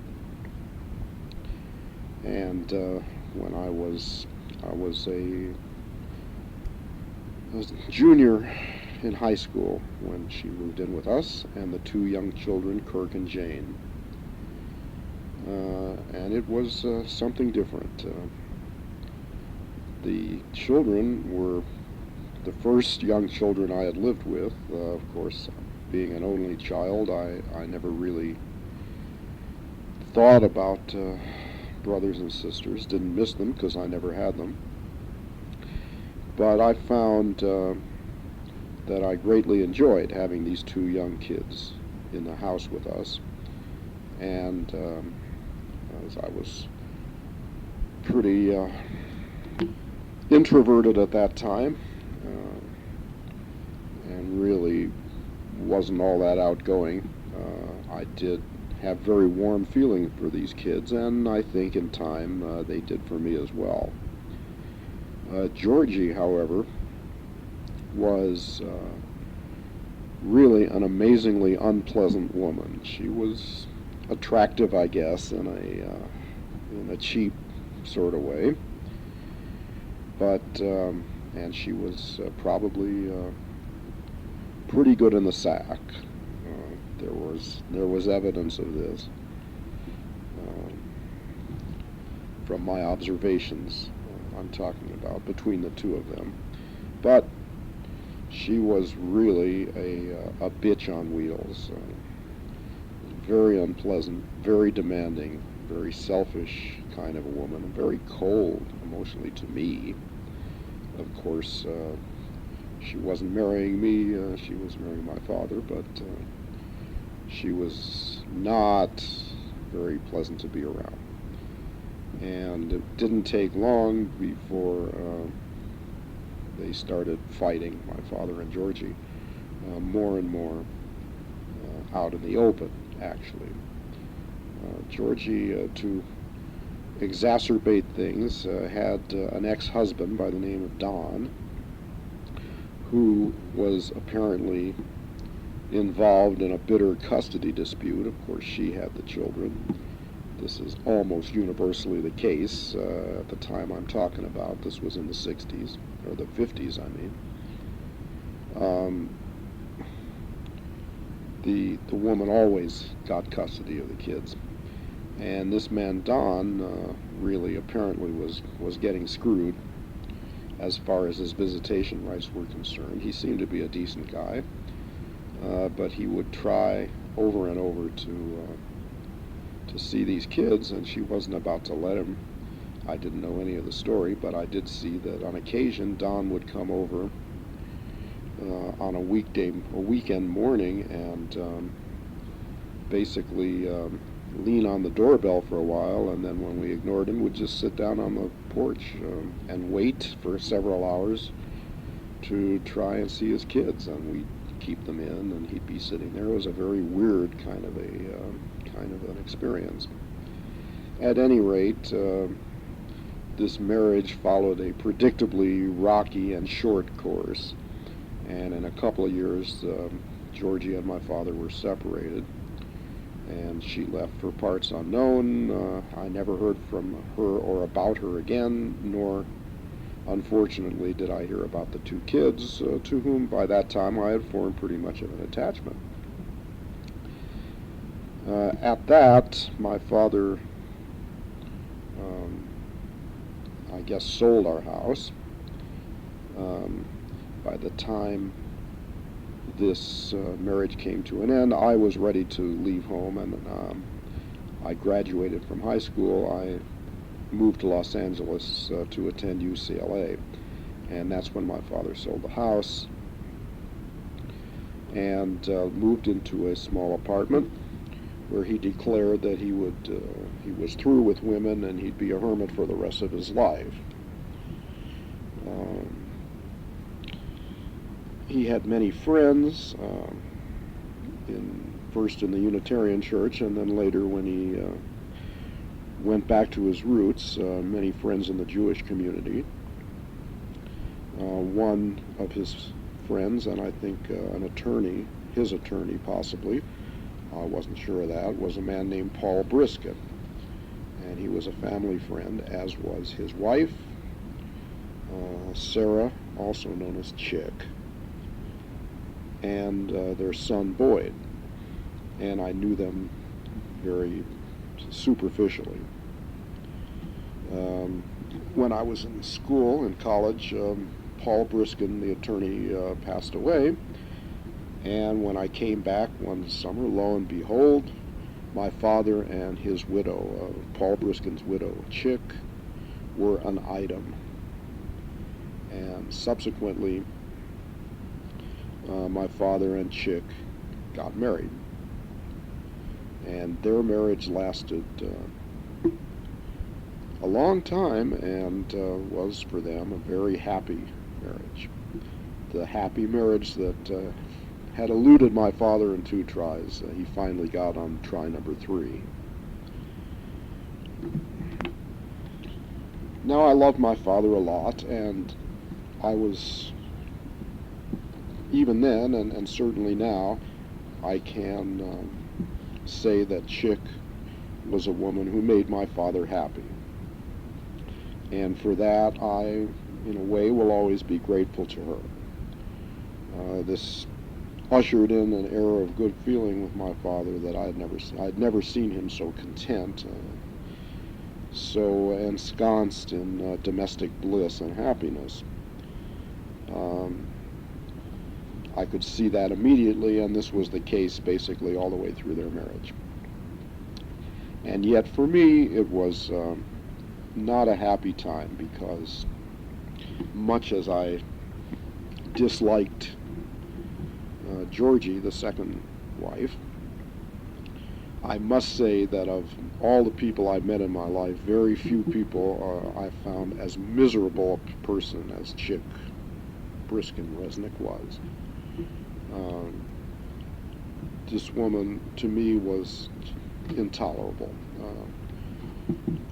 I must, in all fairness, say that at the time when my father first got married, at the time when I was in college and beyond, I had many, many personal problems, of which more later, and I was a person in my late teens who was really scarcely fit for human consumption. I was a very unpleasant kid, and I had a whole bunch of problems, but I guess there's more or less charitable ways of meeting and dealing with a person with problems, especially if you gotta be together in some kind of a family or quasi-family situation. And Chick thoroughly disapproved of me, I think, and though she never said it, and there was never a showdown of any kind, we disliked each other intensely. And of course she was ensconced in the family, and I was really the odd man out. Of course, I was by this time not living there, except sometimes in the summertime I would come. But I was mostly living by myself in Los Angeles as an undergraduate at UCLA. And so, I did not get, there was no traumatic time when we were living together as a family and things would come to a head. This kind of thing didn't happen. And yet, I was really, there were things about this union that made me very, very unhappy for many years. As I'll go back to when I get into the chronological story of my life. Uh, the relationship between me and my father was a tortured one, and had many roadblocks. There was never any question of our deep feelings for each other, and he was a person I admired and loved as much as anyone in my life, even my mother, whom I adored. But for one reason or another, just because of the way we were and the way things happened, it was very difficult for us to communicate. Well, there was no difficulty in communicating between my father and Chick. Chick, who was a very superficial person who kept everything on an even keel, who ran a beautiful house and was well known as a wonderful homemaker. And these were really the values, the only values that she prized. My father had had enough Sturm und Drang, and he was ready for a quiet life at home, and that's exactly what she provided. So they were very tight together, and whereas my father and I continued to have difficulty communicating, and as I say, it grew into a situation where I more and more felt that I was the odd man out. Then, of course, my father formed a great affection and attachment to Chick's son, Boyd Briskin, who also, like his father, was an attorney. Boyd was a few years older than I. I had known him superficially before, but when the marriage took place, I got to know him. Boyd was very bright, very charming, and a guy with a very attractive personality and a wonderful sense of humor. He would keep everybody in stitches hour after hour, which, as you know, is something that I prize a lot. And I really, my initial feelings for him were very friendly. But it became clear to me that, I might like him, but he didn't care much for me. And I was somebody of whom he also disapproved. The practice of Judaism, whether it was deeply felt or superficial, was certainly pervasive in the Briskin family. And when my father married into the situation, he became extremely demonstrative in his Judaism and practiced it religiously, you might say. As I told you before, he became the cantor of the temple there. And the temple was the center of life for Boyd and his family. And since I was in Los Angeles and Boyd was there, my father and Boyd were hanging out, and there was really a father-son relationship with them. And then later, when Boyd got married and had children, his children were very bright and very charming, lovable children, and they really became like grandchildren to my father. And the more years that I would come to visit him, the more I would feel like the outsider. My father did nothing to make me feel that way, to try and make me feel bad or feel like an outsider, but that's the way things were. And within a few years, I was basically estranged from the whole group. When I started dating your mother, I got a great deal of flack from the Briskins, the entire Briskin clan, Boyd and his wife, and Chick, for daring to date a Gentile girl, as if it ever meant anything to me or my father until then. But they showed in no uncertain terms how how upset this made them.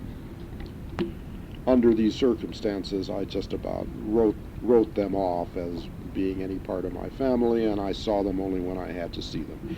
Unfortunately, that meant that I didn't see my father very often. When I did, we were civil. More than that, there was warmth between us, but it was very formal, very stilted kind of time that we spent. There was a lot of discomfort because of the whole family dynamic, and I continued my relationship as much as possible with my father, with really not having anything to do with the rest of them. The culmination came when my father passed away. I came back for the funeral, and I guess this is one of the worst experiences that I've ever had. When I came back for the funeral, I was basically shoved into the background. I was not included in the activities. A place was not made for me in the funeral, and I guess the moment I'll never forget is when I picked up the newspaper, the local Riverside paper, and there was his obituary, and in it the obituary stated that my father had two sons, two children, me and Boyd. I know for sure that he would not have put that in had he been the one writing it, and it was something that hurt me just about as deeply as anything ever has, and even now, many years later, it rankles when I think of it. And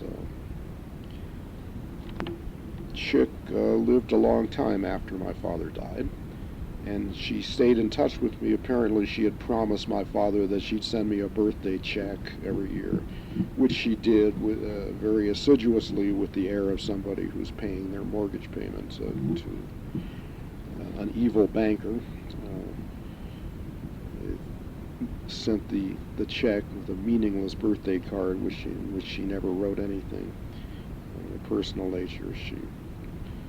I would have just as soon that she never wrote to me or talked to me again, but apparently, my father made her promise this, and I knew that, so I kept up a charade that I could stand her during the few times when I had to speak to her on the phone and thank her for her birthday card and all this.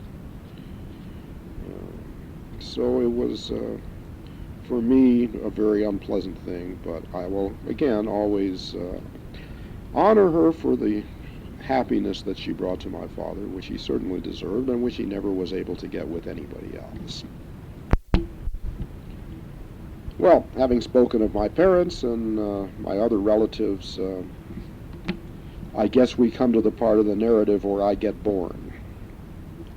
And I was born on April 1st, 1939, in Los Angeles, California, at Hollywood Hospital, or I think now called Hollywood Presbyterian Hospital.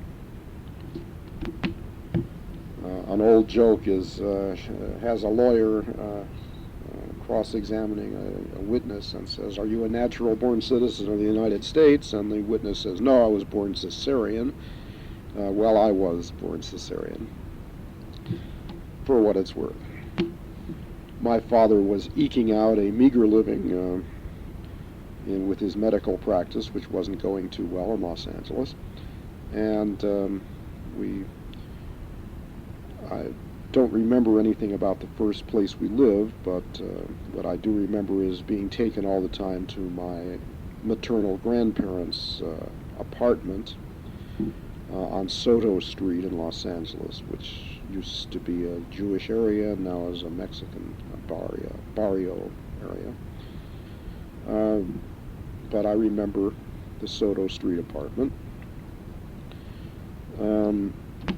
We were with my grandparents and my other relatives a lot, and I really don't remember the dynamics of what our life was like with just the three of us in our immediate family, my mother and father and me, because it wasn't long before the World War II erupted, and my father, when I was a very young child, went into the Army.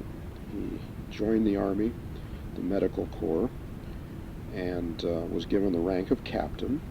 And by that time he was practicing psychiatry and became an Army psychiatrist. He was away from us for several years. He was, at one time, he was assigned to a hospital in Modesto, California, I think called Hammond General Hospital, where he was a psychiatrist, and we lived in Modesto for a while. I vaguely remember the rented house that we had. Then he went overseas. He went to the Philippines, and he was on the island of Leyte, I think it's called. He was stationed there, and for some time he was away from us. I know that we had formed a very strong bond, my father and I, before he went away to the Army. However, after he left, it was just my mother and myself. The dynamics of our family, I think, was really formed when the two of us were thrown together in wartime Los Angeles. This was, of course, a time when the United States, having gotten into the war in a very sudden and traumatic manner, was rushing to make up for the lack of war machine that we really had at that time. And in Los Angeles, which was a big production center of war equipment, it was basically an around-the-clock factory. Rosie the Riveter was the sort of logo character that you thought of when you thought of Los Angeles. And Los Angeles population swelled because of all these workers and all the aircraft industries and whatnot. Swelled to the point where there was, even though there was a great deal of money around, because being in a war always generates money, and people were getting good wages working. But try to spend your money on a place to live, and it was just about impossible. The housing shortage in Los Angeles was just about total. As a result, my mother and I never were, even though we could have afforded it, were never able to find a permanent house, dwelling. And we had to rely on the charity and kindness of my parents' friends.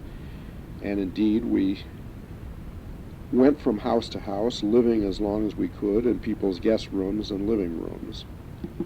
And I must have been 3 or 4, but I still remember vividly the turmoil involved in this kind of lifestyle. I remember many incidents that took place when we were living in the houses of these people who were basically, to me, strangers.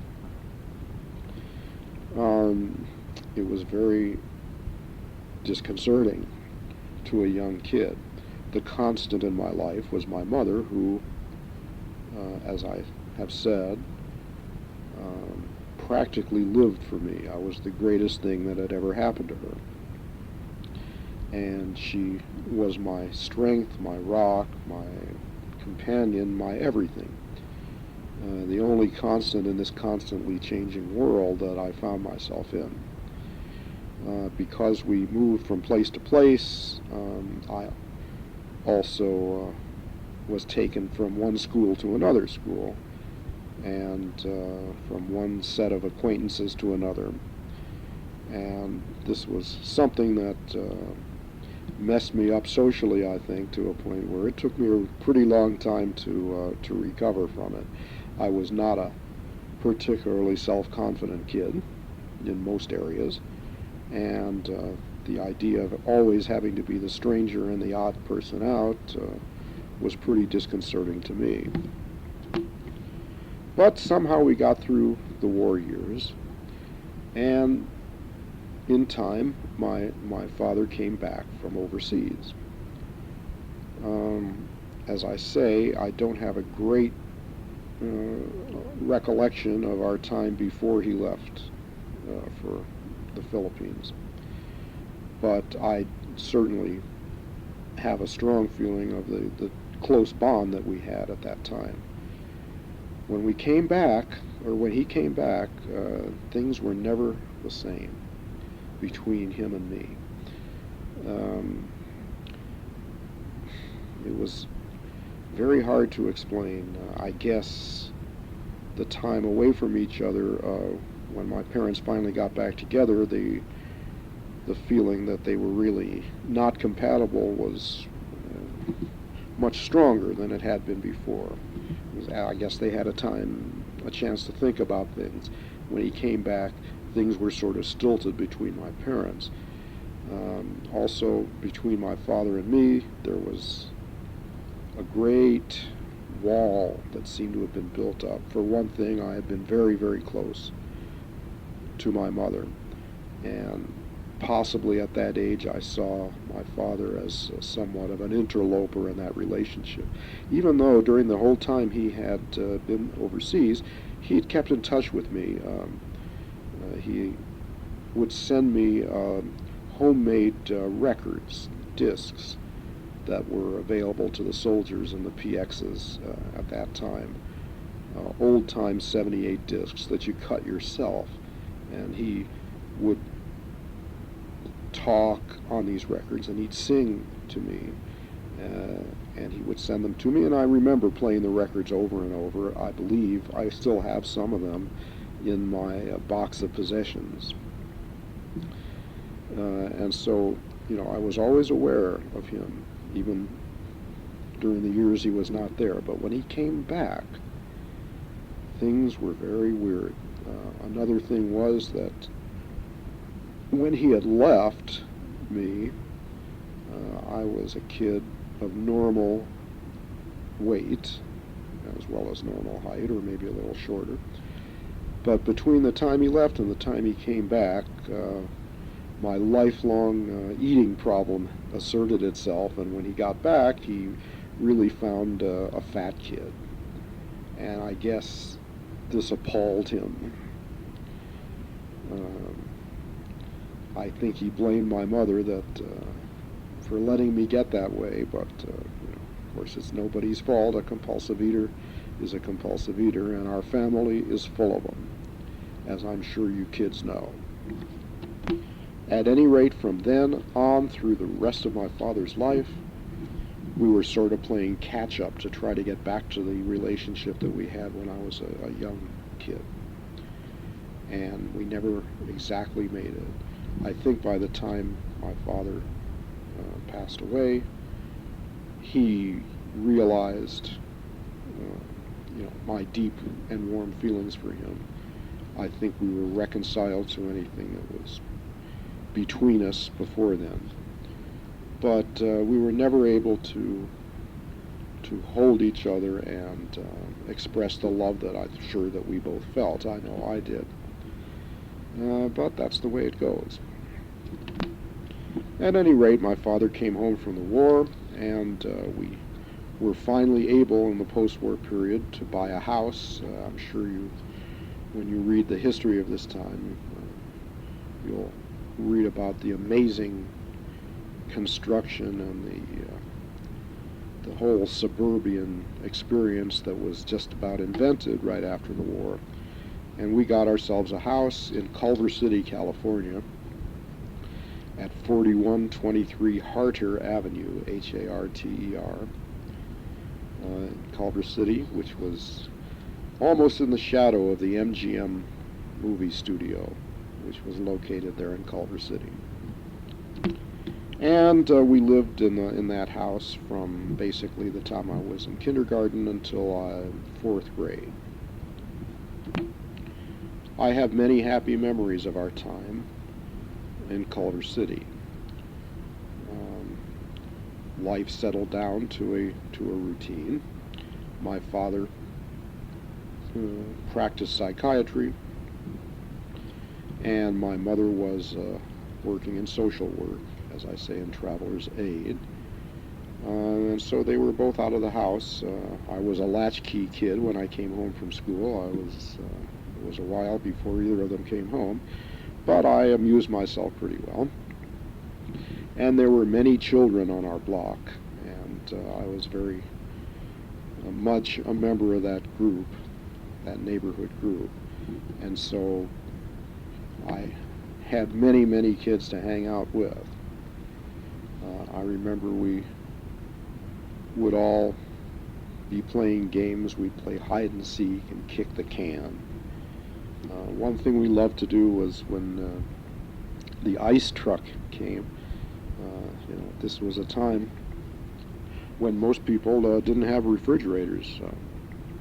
That kind of consumer goods, they were just starting to build up after the war effort.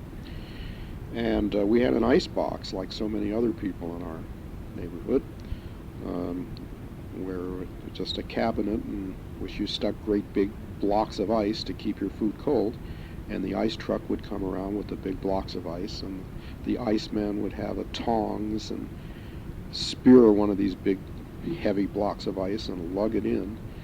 And the kids, we would run into the back of the truck when it was moving slowly from house to house, and jump up and grab the little shards of ice that fell off the big blocks, and this was a big treat for us. We'd also love to wait for the Good Humor Man, the ice cream truck that would come by, and that would be a big event in our lives, although it happened in the summertime every day. This was really a happy time for me. I attended school at an elementary school in Culver City called La Bayona, capital L-A, capital B-A-L-L-O-N-A, La Bayona School. And not only did I have the friends in my neighborhood, but I formed some strong attachments to other friends that I met in school who didn't live near us, but that was a time in my life when I had about as many friends as I ever had. And it was a great luxury to stay in the same school for a couple of years. After the third grade, my parents, who were, of course, social engineers, especially my mother, heard about an experimental school at UCLA called University Elementary School. And this was sort of a proving ground of all the cutting edge, or should I say far out, educational philosophies of the time. And naturally, this is something my mother wanted me to be involved with. And so she sent me to this school in the fourth grade. It was I remember it all extremely vividly. They didn't use books.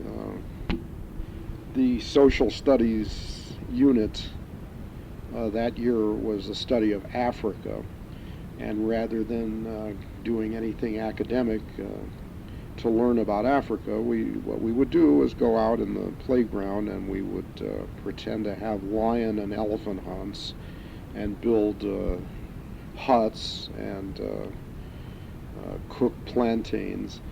And that's the kind of thing we did at school, with the result that by the time my 1 year at University Elementary School was over, I was about a year behind in most of the academic disciplines, and boy, did I have to struggle to catch up. But my mother was very proud of me for being able to conduct an African lion hunt, and as usual, everything I did was absolutely okay with her. Now, probably one of the very biggest things in both my parents' lives was music. And you can understand possibly now what it meant to my parents, especially to my mother, when I exhibited musical talent at a very young age. When I was a little kid in Los Angeles, I'm told that before I could read, certainly probably before I could even talk very well, I was deeply into music of the classical composers. The recordings at that time were the old 78 RPM discs, the wax breakable discs, which had about 3 minutes worth of music on a side. And this was fine for popular songs, which are about that length anyway.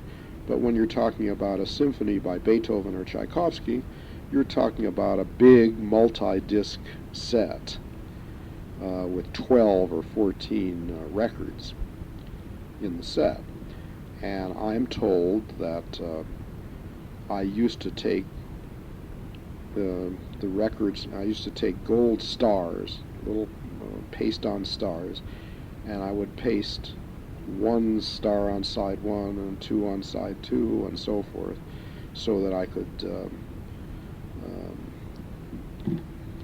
cycle the recordings myself while I was listening to my little phonograph and listen to my Beethoven and Tchaikovsky symphonies.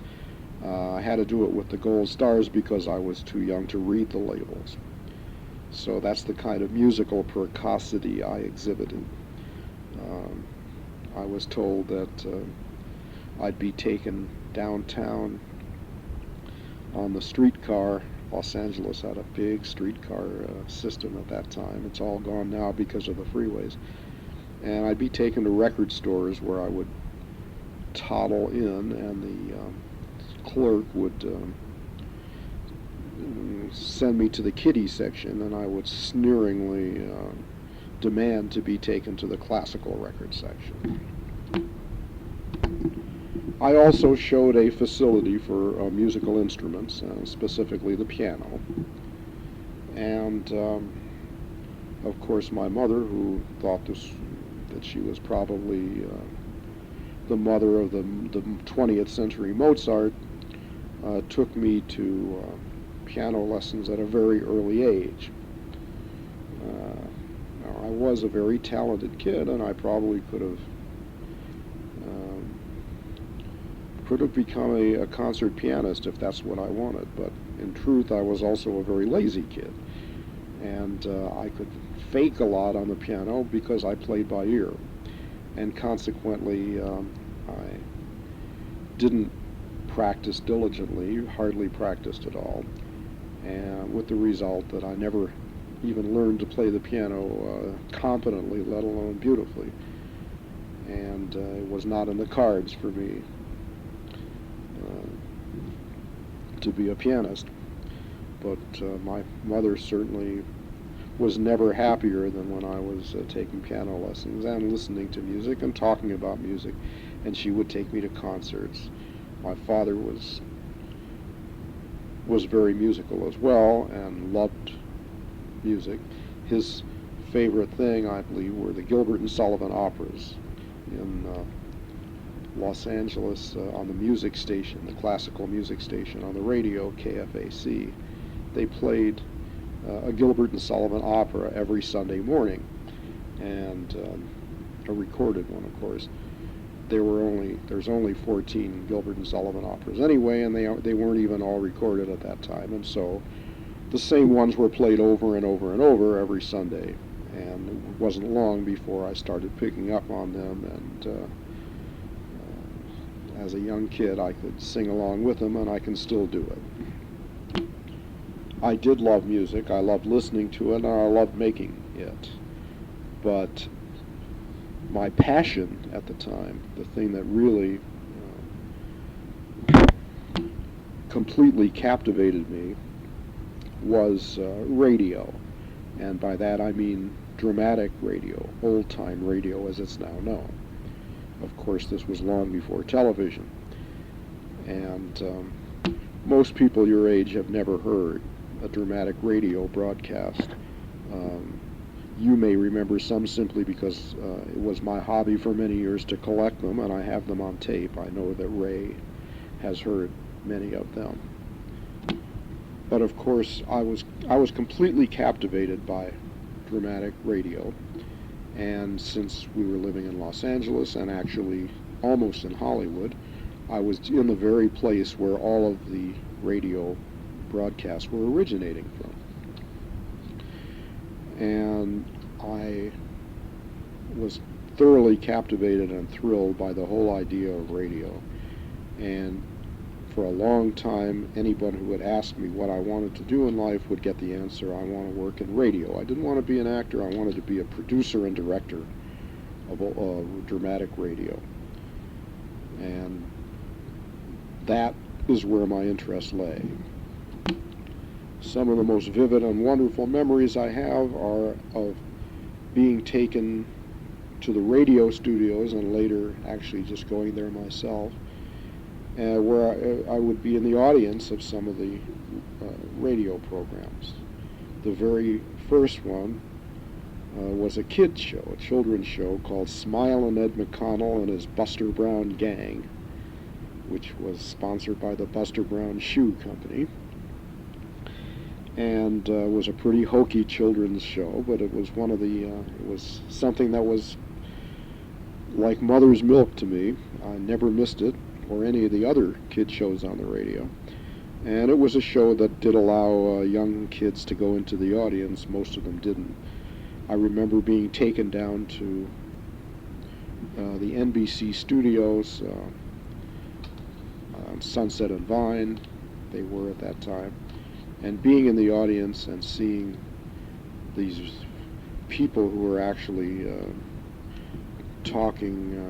I could see them. I couldn't see them before. I could just hear their voices on the radio. And when I saw them in person, I was never so thrilled in my life.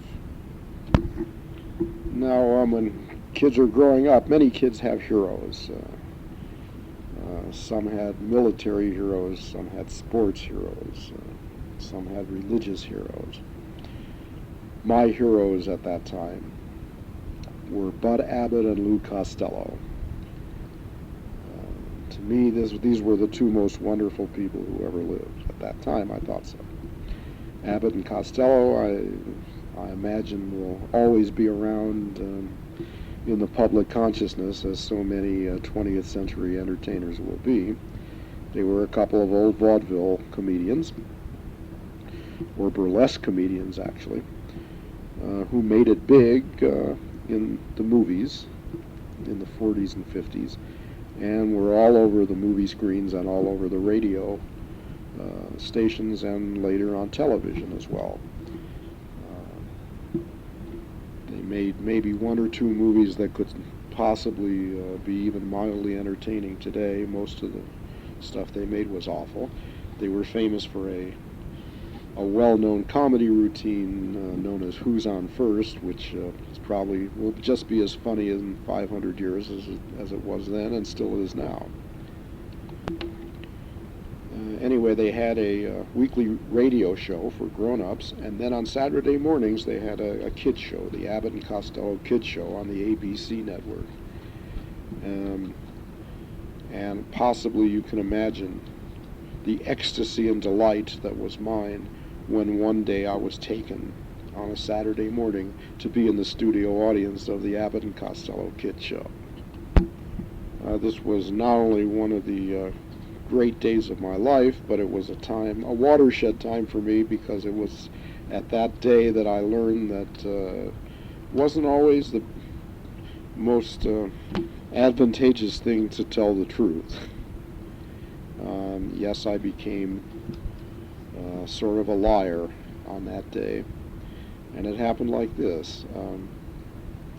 One of the things that Abbott and Costello did every week on their show was they had a bubblegum blowing contest. They would take kids out of the audience and give them a wad of bubblegum, and the one who blew the biggest bubble would get a prize. But everybody got a prize, of course. The prize was to actually meet and talk to Abbott and Costello on the stage and on the radio. Every week, sometimes they would take 5-year-olds, sometimes 10-year-olds, sometimes 8-year-olds, a different age every week. When I was there, they were looking for 8-year-olds. And before the show started, Lou Costello came down from the stage and walked up the aisle and stood inches away from me. This was like God coming into my house. And he said he was looking for 8-year-olds. And he looked right at me, and he pointed at me, and he said, "How old are you?" And I said 7. Had I said 8, I would have been on the radio with Bud Abbott and Lou Costello. But I said 7. He went to some other kid, and I've been struggling to try to get back to truthfulness ever since. End of side 3.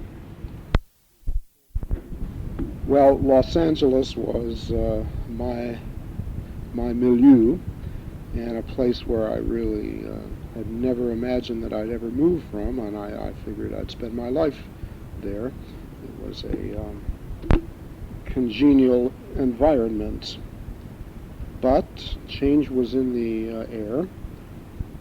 My father, who was finding it harder and harder to make a living as a psychiatrist in a city with too many psychiatrists per capita, was looking around him, and his eye fell on a little place about 60 miles east of Los Angeles, the city or the town of Riverside. It's a city now, but when he first contemplated moving there, it was hardly even a town.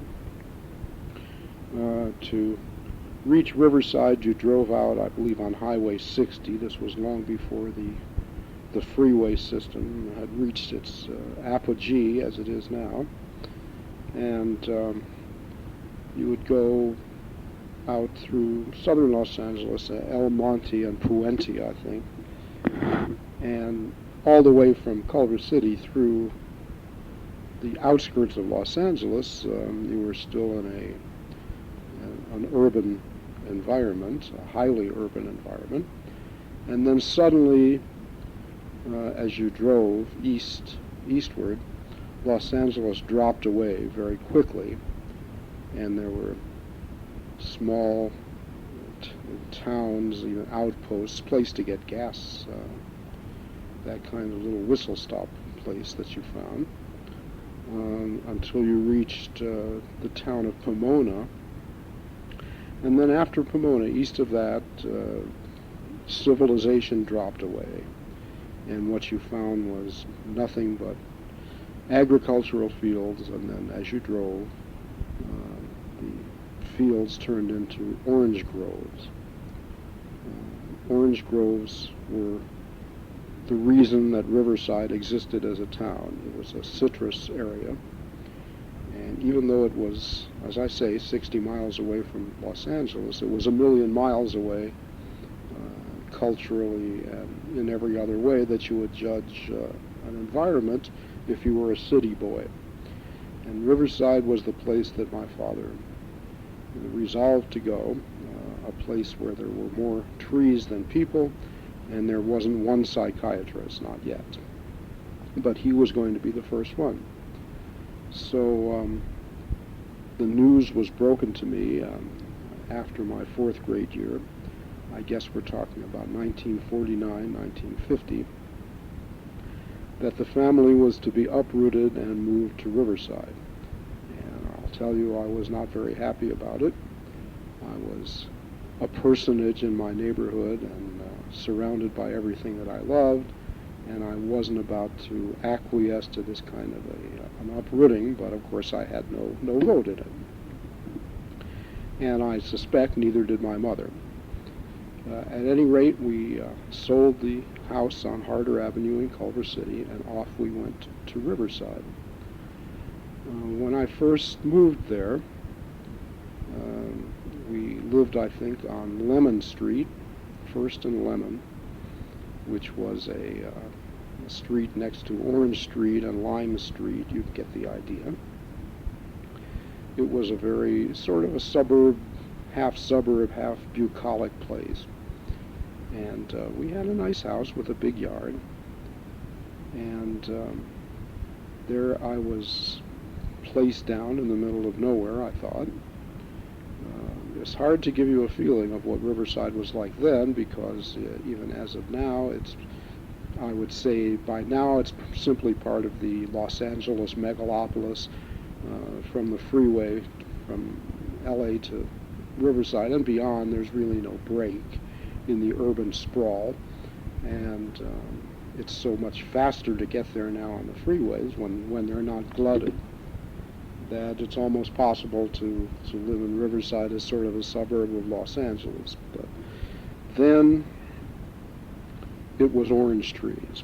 In the middle of Riverside and on the town squares, there's what's called the parent navel orange tree, which is the tree that was imported there to start the citrus industry.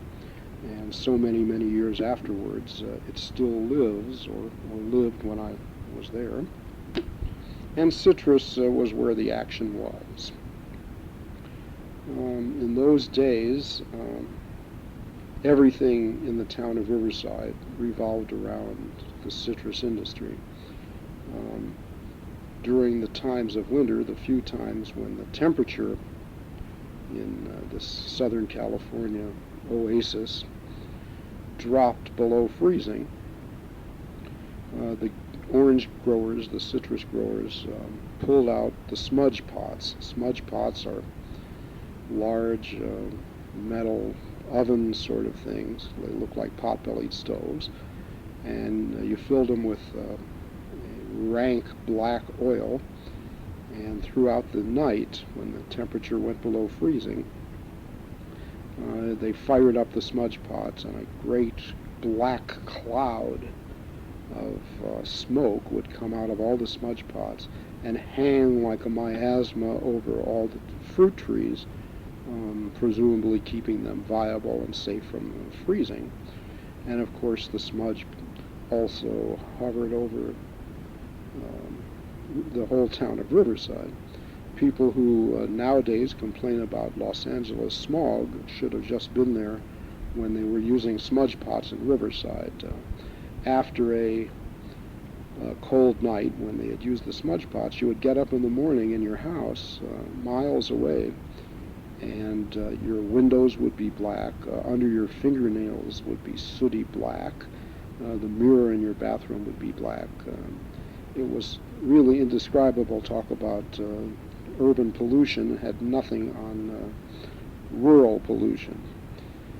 By the way, if you wanted to participate in the saving of the orchards during the freezing nights, and you wanted to get out of school, you need only volunteer as a kid, and you could go out in the evening, in the night, all night, and fill the smudge pots, and go around from one to the other.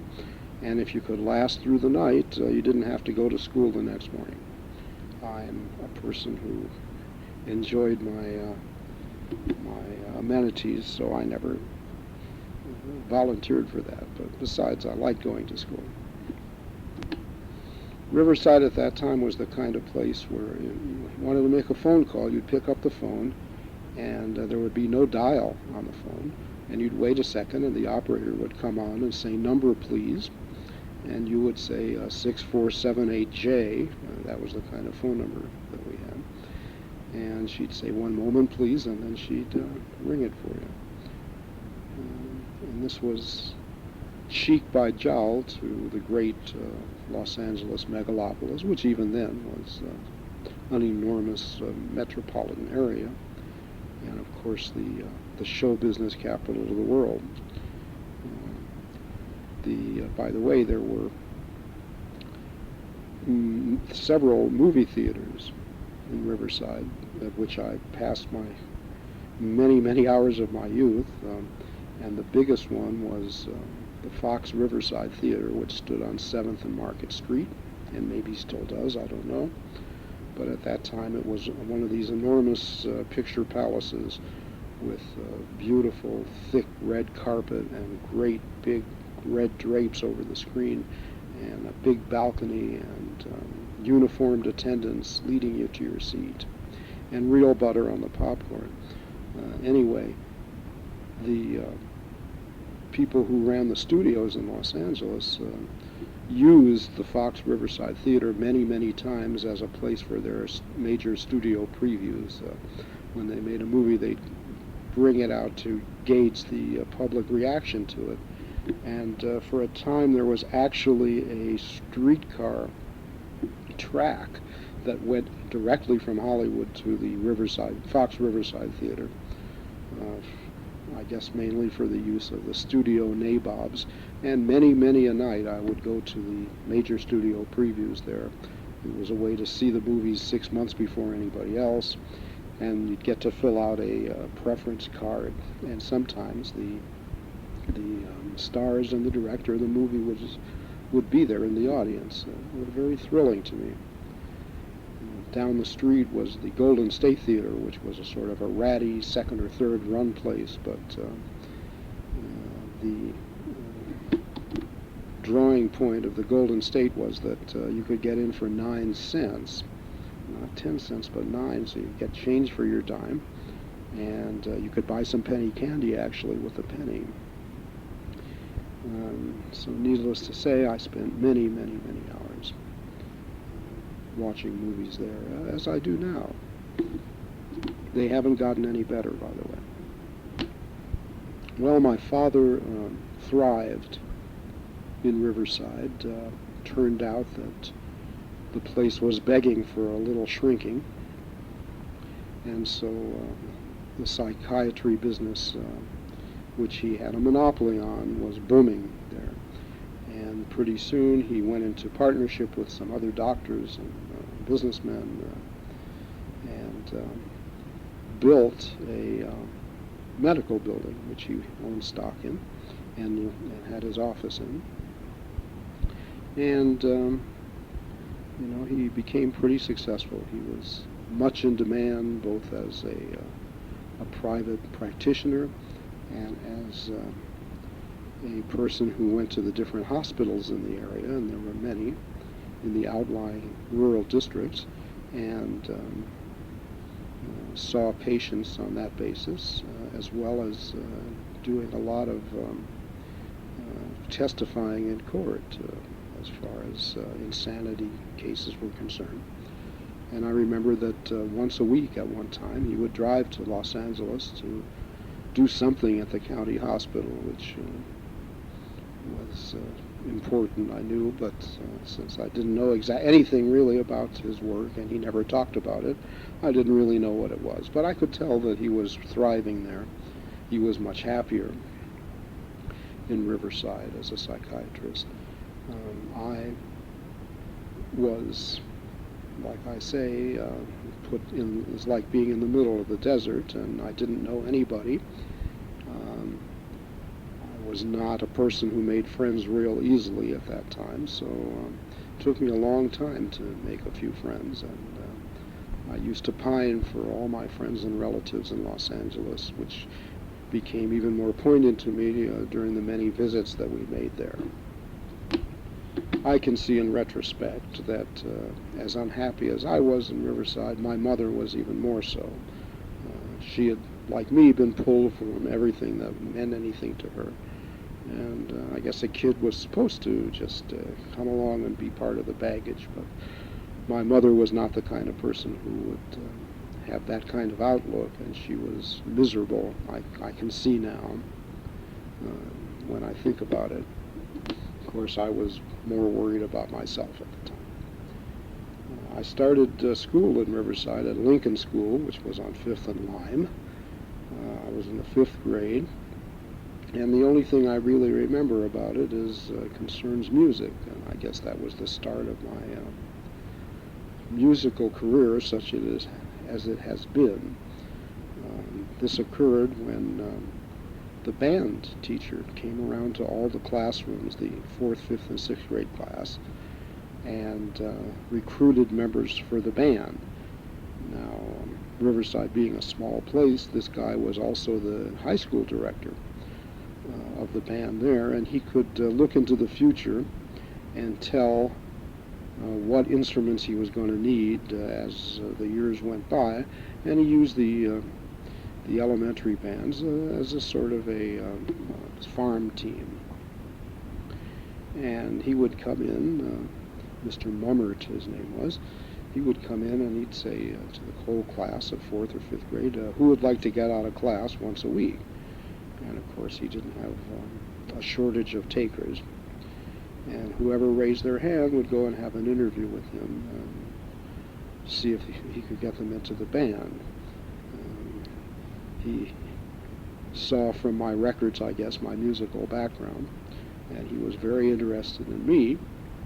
And I had never played anything but the piano before, but he told me, after examining me very seriously, that I had exactly the right lip formation for the French horn. I guess he could tell that in a few years he was going to need a stronger French horn section in his high school band.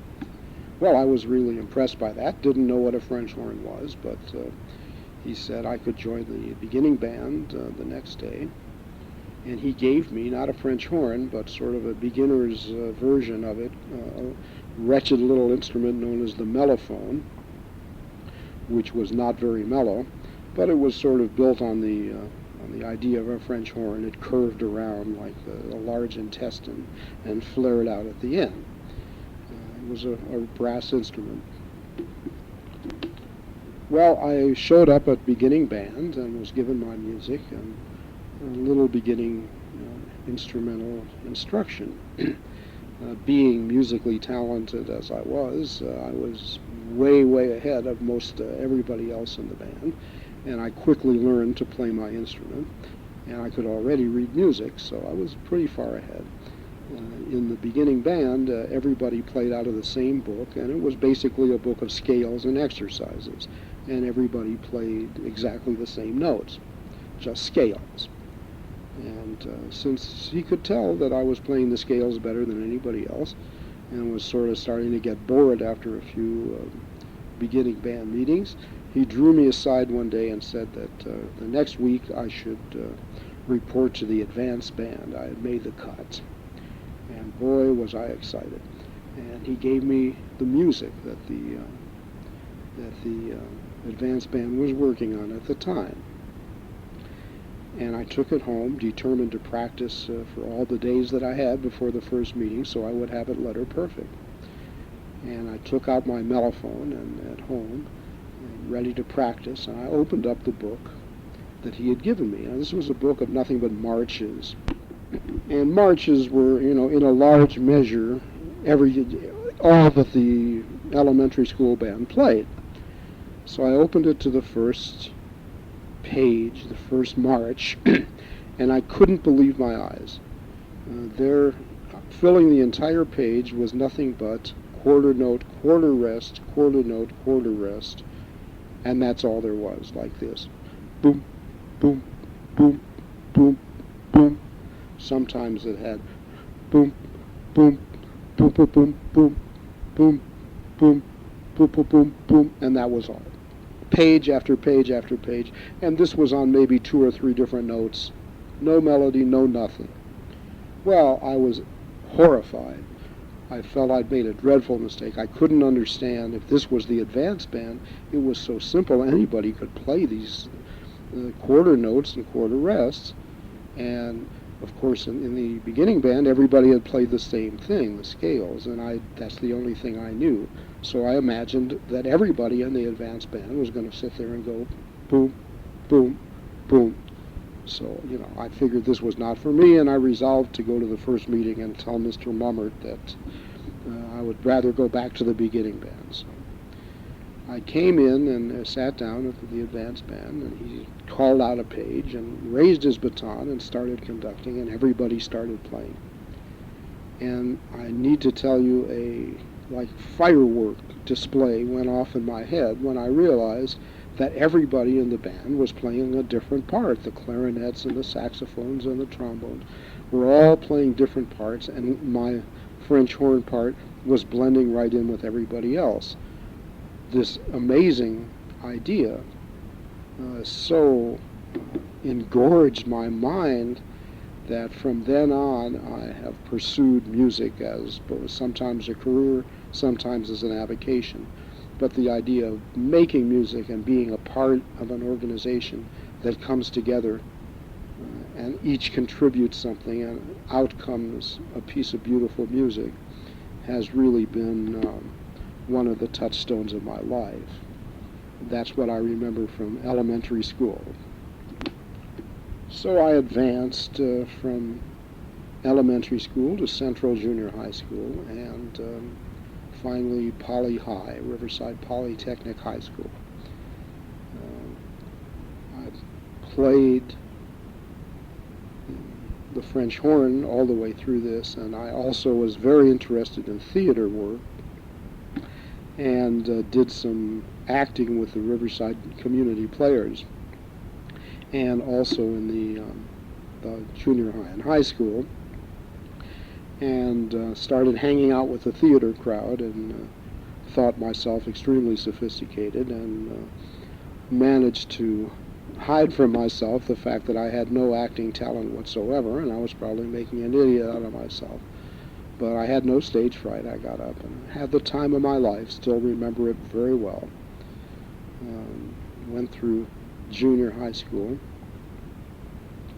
and then went to Riverside Poly High, where I found another activity which consumed me. And you kids that know me pretty well will think it pretty strange when I tell you what it was. It was the ROTC, the cadet Army training that they had at the high school. You would not think of me as a military type, and you'd be right. But at this time, the high school ROTC had a great attraction, and that was it got you out of PE.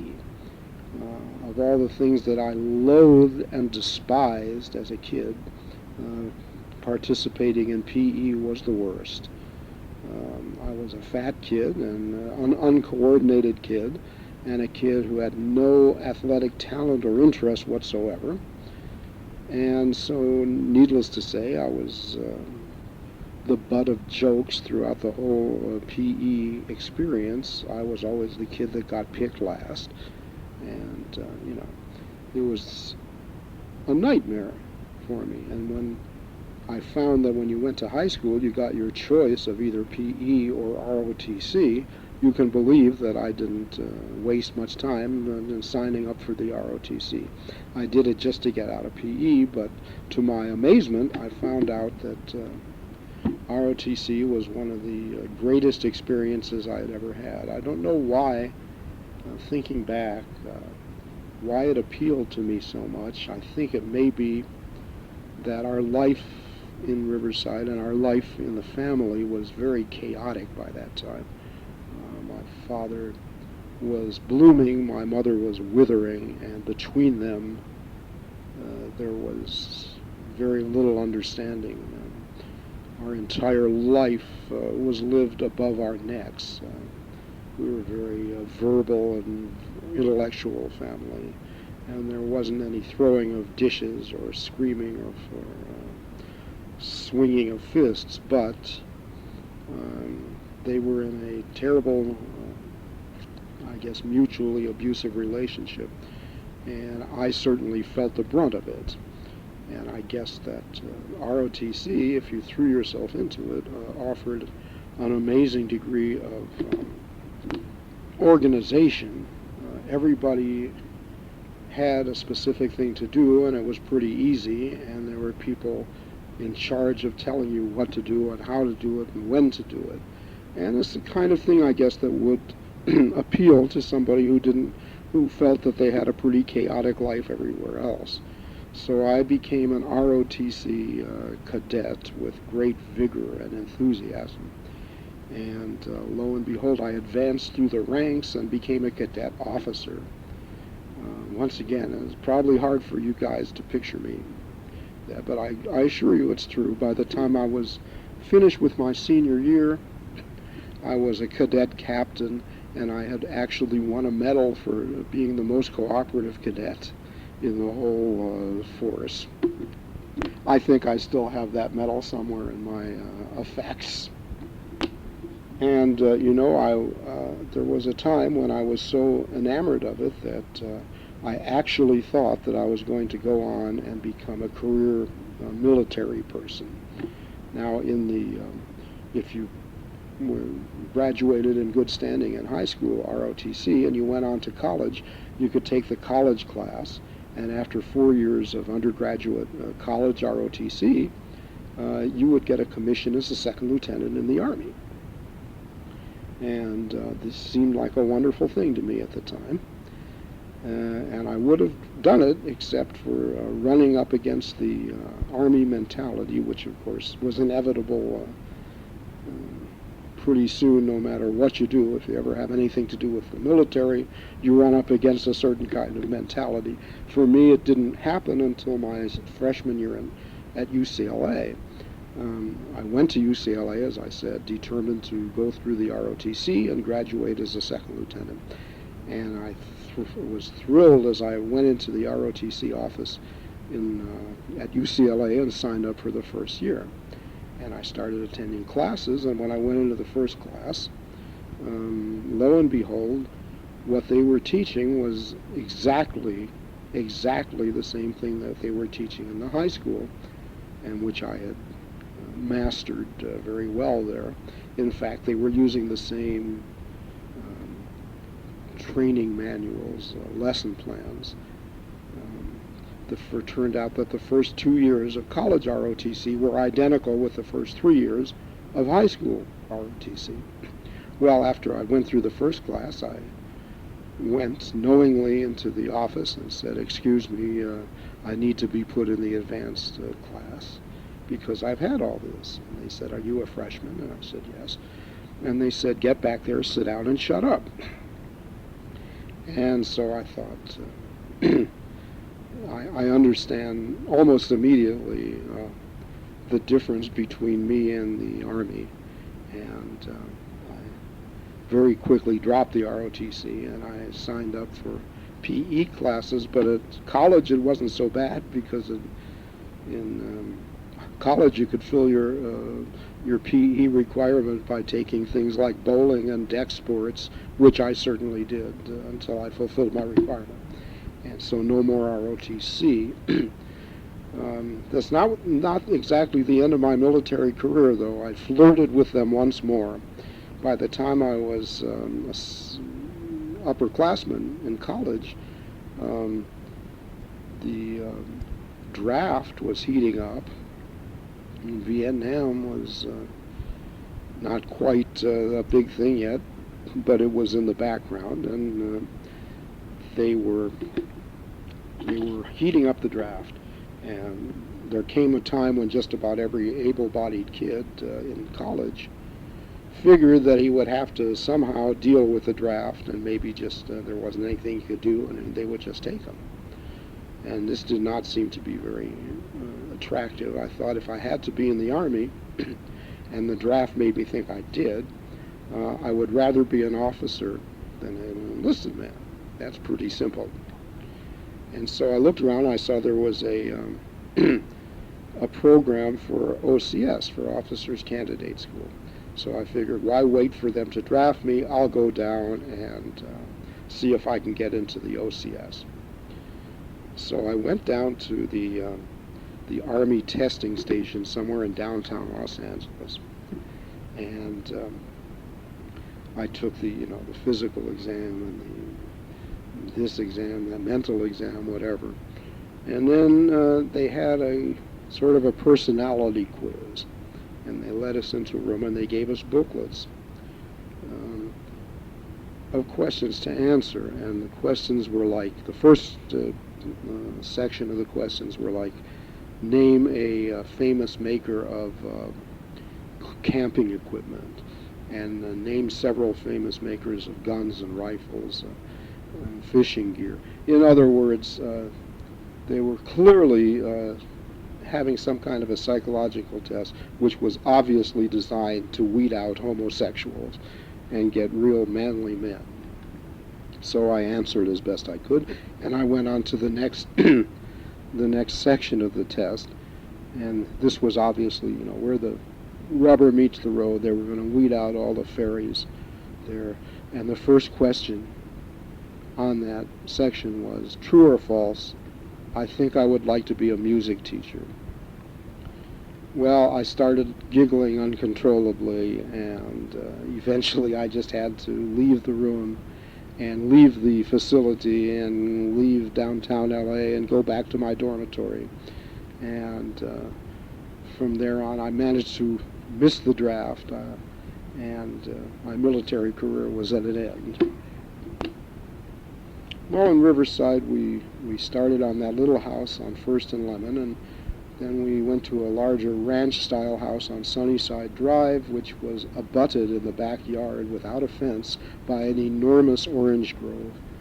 And there were big walnut trees as well in our backyard, and I would climb up them and pick the walnuts and sit there for hours and run around in the orchard and pick fresh oranges that tasted so wonderful. It was hard to imagine how nice it was. And then we moved to a big house at 4367 Beatty Drive in Magnolia Center, which was an upscale part of Riverside. And that was the house that I spent the rest of my time there. After my mother died, as I said later, my father's secretary, Georgie, moved in with those kids, and that's where we lived until I left Riverside to go to UCLA, which was, by the way, the only place I ever considered. I think I said earlier, I'd gone to 1 year there at the University Elementary School on the UCLA campus, and that was enough to make me a Bruin for the rest of my life. When I think about my years in Riverside, now from this perspective,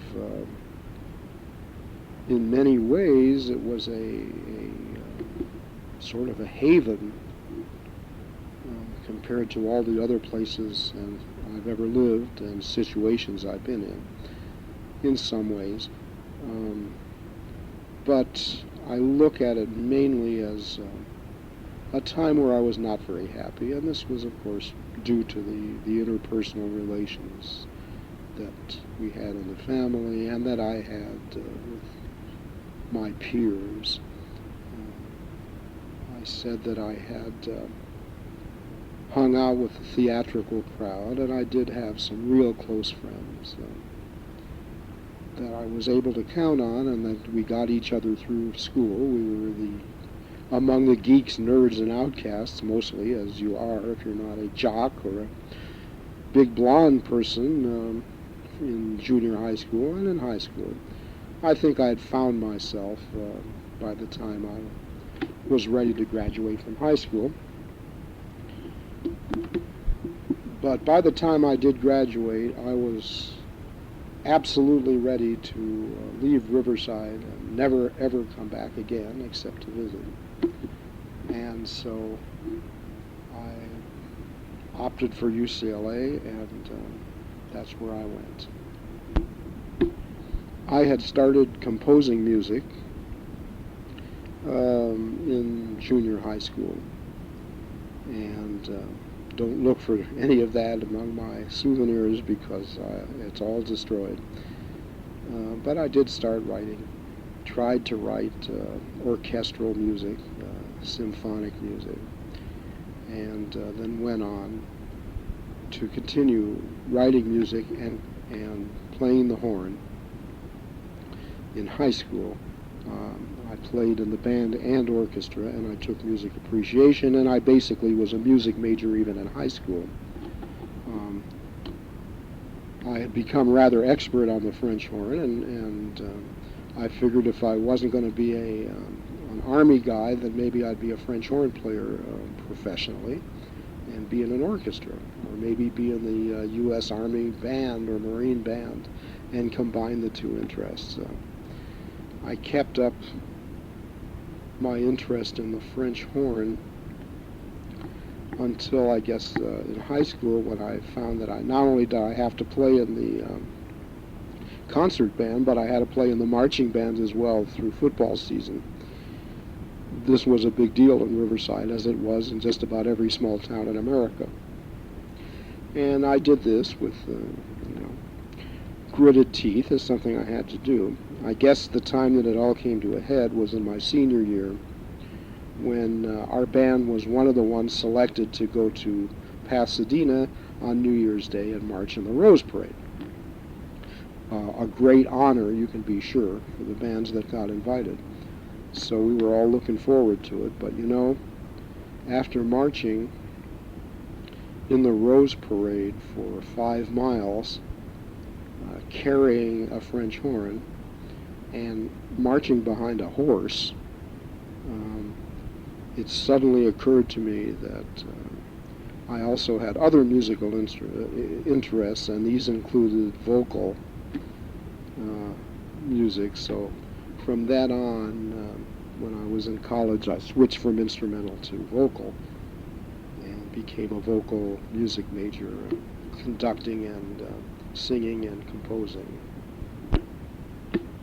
Well, they say that your college years are the best years of your life, and that may be a truism, but to me it was absolutely correct. I look back at my years at UCLA with the greatest affection, and I loved every minute of it. First of all, I loved leaving home, and I say I left home, but in reality I had a real umbilical cord because my father was footing the bill. And one of the things I honor him for now, he basically paid my way through college as long as I did some work. And I did work through college, sometimes at the student bookstore, sometimes in the kitchen at the dormitory, washing dishes, sometimes in the campus parking lot. Did a bunch of that kind of job. But, I was just making change, and my father, God bless him, paid for my whole college experience.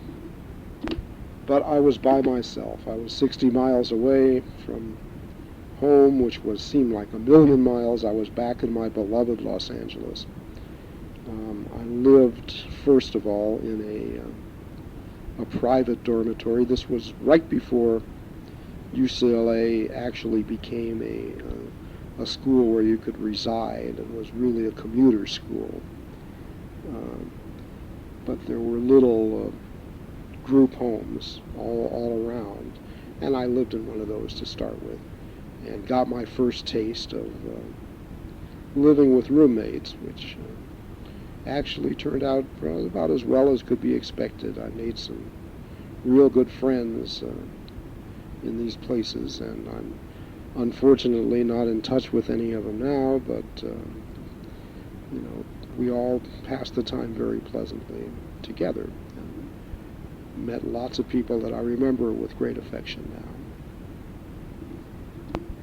Eventually they started building the big, enormous dormitories that were attached to the campus, and I went to the first one to live when it was completed. That was Dykstra Hall, which I'm sure is still there on the UCLA campus.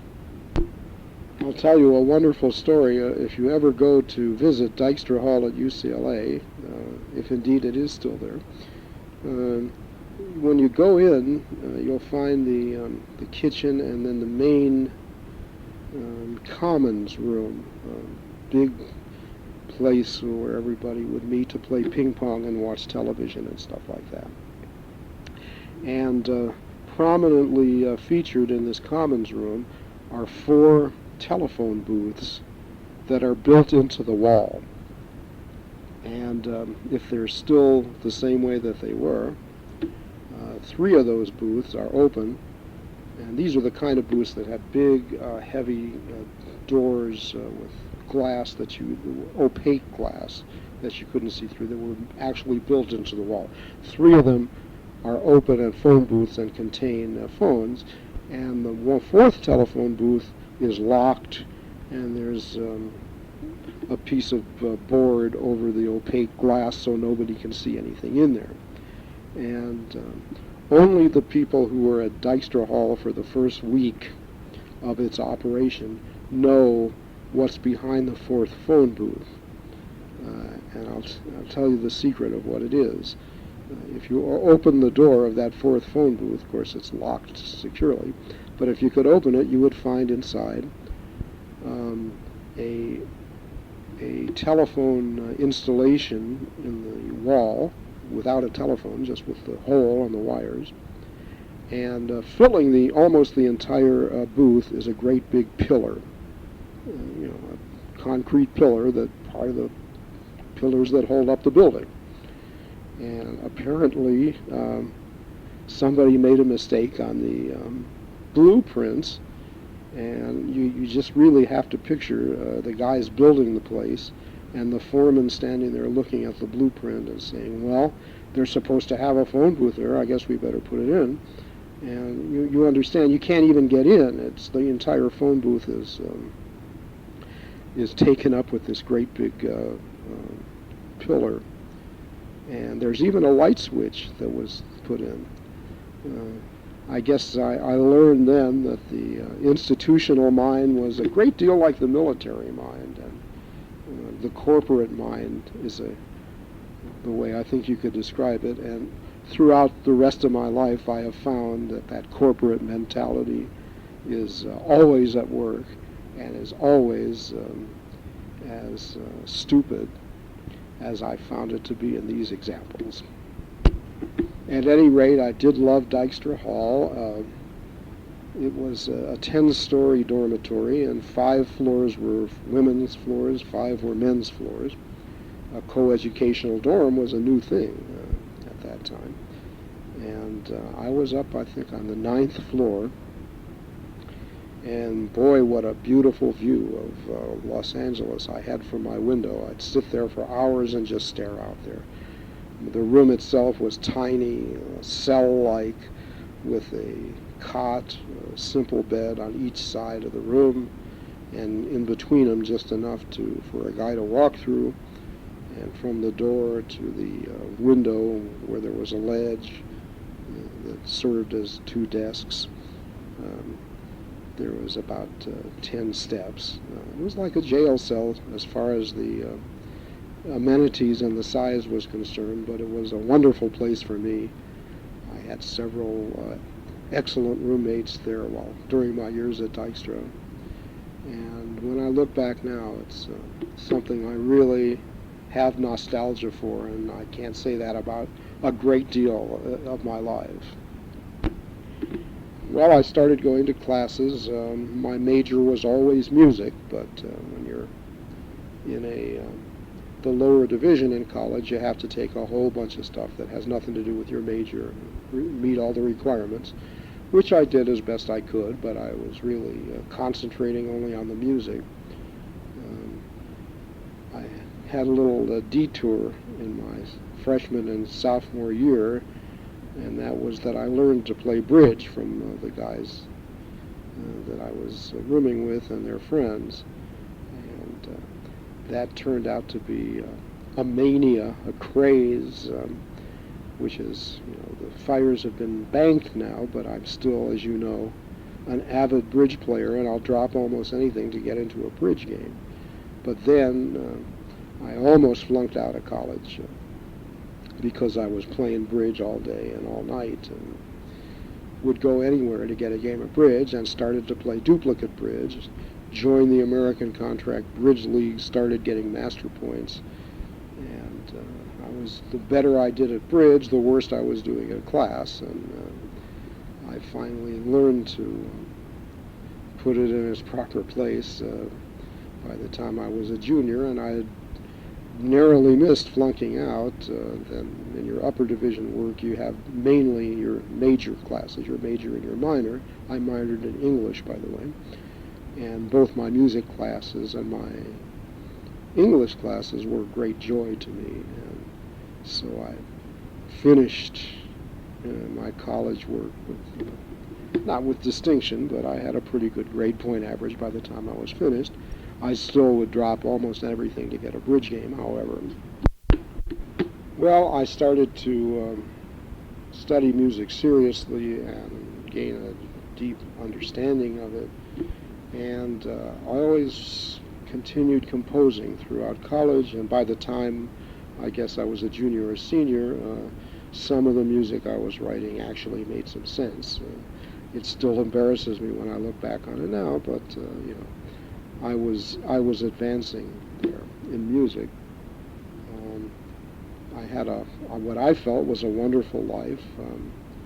I had what I also felt was a wonderful social life, although I was, as far as dating was concerned, I was pretty retarded. I didn't date very much in college. I didn't date at all in high school. But I was, interested in it all right, but I had missed the life lessons, I guess, that you need to know to be a successful Romeo. And so, I dated here and there and did the best I could. And, I still had what I felt was a very full life in Los Angeles. I availed myself of the artistic possibilities and the entertainment options and the Jewish delicatessen options, and I was pretty happy all the way through school, through UCLA. By the way, one of my major activities there was writing for the school newspaper, the Daily Bruin, and I was the record reviewer and the music columnist for several years for the Daily Bruin. And I think you will find in my possessions a bunch of old yellowed copies of the UCLA Daily Bruin with my columns in it, so enjoy. There's more than I can do when I look back and read them now. I was not the world's greatest music columnist, but I sure had fun. End of side 4. Well, as I proceeded with the study of music into upper division and later graduate studies, I concentrated on composition and also on musicology. And musicologically speaking, my focus was on the Baroque period, the period closest to my heart as far as my musical tastes are concerned, and specifically on the work of a composer named Henry Purcell, Purcell, and it is pronounced Purcell, not Purcell. Purcell was an English composer during the last half of the 17th century, and generally considered the greatest of all native-born English composers. Purcell wrote in the historical period known as the Restoration. If you're interested in what was restored and by whom, you can look up that Restoration period in an encyclopedia. Anyway, it was a period when the people of England had recently been liberated from a long stretch of Puritanism, and in a word, people were out to have a good time and succeeded in doing so. Now, Henry Purcell was a court musician who was attached to the court and also to the official structure of the Church of England. He was famous for writing great monuments of choral church music, among many other things. But what I found fascinating about Purcell and his contemporary composers is that when they knocked off from a busy day of composing church music and anthems praising the king, they would usually repair down to the corner saloon and write music for their own pleasure, which basically contained some of the filthiest of the dirty jokes that you can imagine. This dichotomy is seen in many composers. Mozart is a prime example, but it was really pronounced in the music of Purcell and his contemporaries. And they would write unaccompanied short songs for male voices, very simple, deceptively simple in form. And these little songs, these tavern songs, were known as, technically, as catches and glees. And again, for more technical definition of catch and glee, I'm going to refer you to a music encyclopedia if you want to know more about it. Suffice it to say that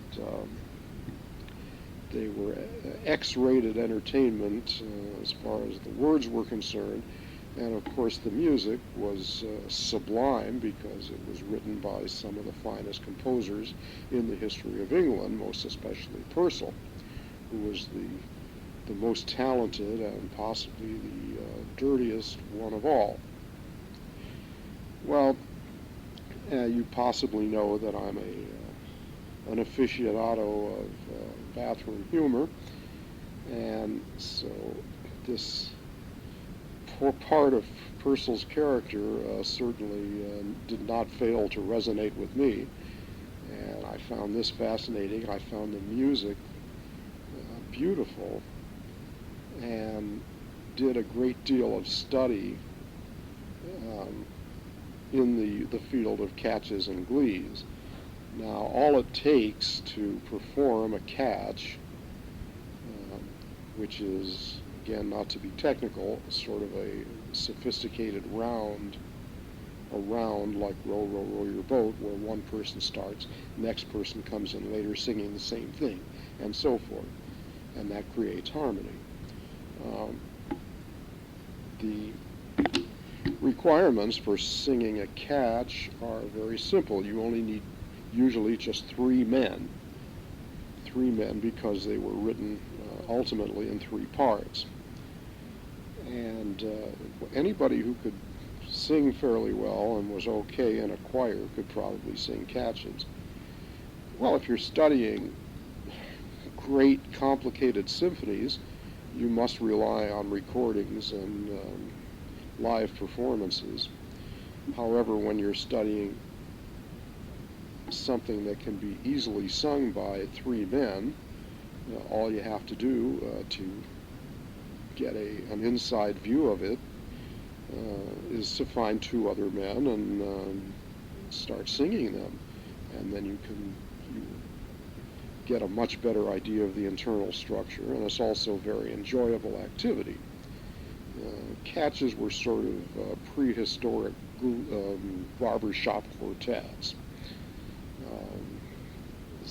They filled the same kind of a niche as far as entertainment music is concerned.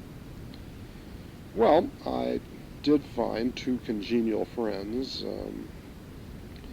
two of my fraternity brothers in the music fraternity of Phi Mu Alpha, whose names were Ted Rusoff and Larry Pack, and we generally would hang out together in the fraternity room that was allotted to us in the basement of Schoenberg Hall, the music building at UCLA. We were mostly to be found there just about all the time when we weren't going to class or playing cards or something. And I would go to libraries and copy down these catches. They were very short, and bring them to the fraternity room, and Ted, Larry, and I would sit around and read them and sing them. And we all enjoyed it very much, and we got to be pretty good at it. A fellow student, the editor of the UCLA Daily Bruin, um, would hear us singing these catches, and he was sort of a frustrated showbiz type, and he thought that we ought to start performing these songs for money somewhere and see if we could make some kind of a success out of it.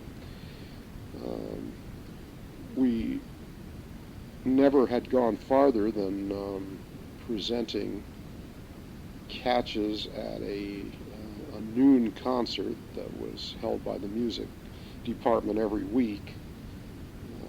People would bring their lunch and hear the students of the music department perform in one way or another. And we did a couple of noon concerts, and were very warmly received because, after all, we were doing off-color material, but in a way that was hard for the faculty to challenge us on, because, first of all, this was great music that we were singing, and it would be hard for a music professor to say anything about that. And of course, we could claim we were just doing it for historical interest. So we were really very popular. We were probably the most popular of all the noon concerts that year. We had never had any idea of doing anything outside of that, however. So this guy, his name was Lanny, talked us into trying to sing somewhere for money. And we really had no idea that that would even be possible. But when we sat down and talked about it, we figured that since these songs had originally been written and sung in taverns in the 17th century, then some kind of a tavern or bar would probably be the optimum place to try them even today. So Lanny, who had become our manager, went out and he found us a booking that was in Westwood Village, where UCLA is. It wasn't a tavern, it was actually an English tea room, of all places. It was decked out in merry old England phony style, and served high tea and this sort of thing, and bangers and mash and other British eccentricities in food. And we sang a couple of weekend nights at this tea shop, forget the name of it, and people liked it. And we got, $10 or $20 or whatever it was. And it was successful, and that was all that Lanny needed to launch a full court press to get us into the entertainment business. And darn if he didn't start getting us bookings at actual professional clubs.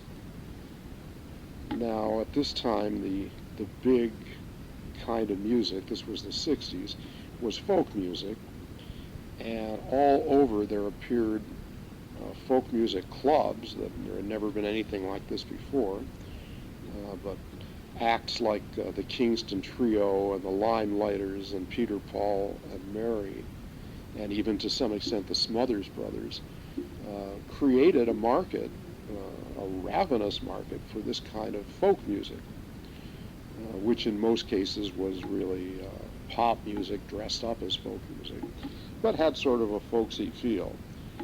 And it was at this kind of a club that Lanny concentrated on getting us bookings. He got us a week's booking at a club called the Ice House in Pasadena, near Los Angeles, sort of minor league, but pretty popular with the folkies. And then, lo and behold, he got us booked into a big-time club a place called the Ash Grove in Hollywood. And the Ash Grove was on the A list of folk clubs all over the country. The very biggest acts were the headliners there, and he got us a supporting booking with the headliner, who's a very popular singer at the time, a Canadian folk singer called Bonnie Dobson, and a singer called Hoyt Axton, who later went into the movies and became fairly popular. I think he was in the movie Gremlins and several other ones that you may have seen. And so we played the Ash Grove in Los Angeles, and we were a monstrous hit. Nobody had ever heard anything like this before. You understand what folk singers were like. And they came in torn jeans and deliberately affected a sort of a country down-home kind of an ambiance. And our act, which by the way had now been given the name of the Catch Club. It was really a generic name that people in the Restoration era used, except they would attach some other, like the London Catch Club or the Cambridge Catch Club or the Joe's Bar Catch Club. We were just called the Catch Club, and which was sort of a strange name except when you consider that the other sort of music that they wrote besides catches were called glees, and that of course is where the term Glee Club came from. So it was really the same thing. Anyway, in stark contrast to everybody who ever played at the Ash Grove, we came out in tuxedos that we had rented specially for the occasion. And, we looked like three nerdy academics. And, to be at this club in tuxedos, when we walked out, nobody had the slightest idea of the kind of thing we were going to do. And we launched into a typical dirty joke kind of a catch. And it just bowled everybody over. They went wild for it. We were enormous hits at the Ash Grove. Well, on the basis of this success, Lanny was able to get us a management company to handle us, and this company was headed by a man named Bill Wagner, who was the manager of a very, very successful pop act of the time called the Four Freshmen, a vocal act that had been a major league act for some years and continued for many years after that. And this Bill Wagner was a very well-connected individual in Hollywood. He took over our management, and he got us auditions with large record companies. One of them was Columbia, and the other one was Capitol. And upon hearing us, both of these big record companies offered us a record contract.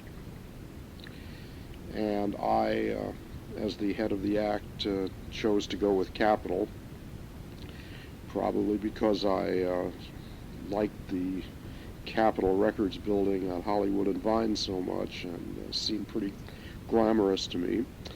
But we signed and became Capitol Records artists, and we cut our album, our LP, in person at the Ash Grove.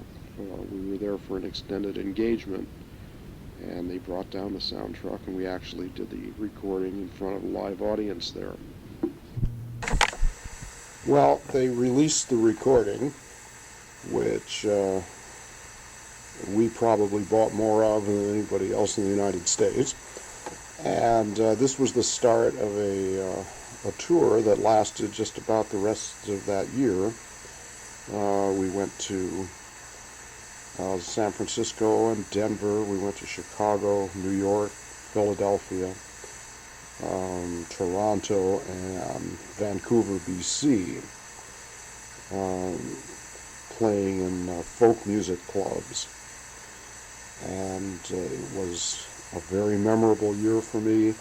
You'll find a lot of memorabilia about it in my various boxes, I imagine.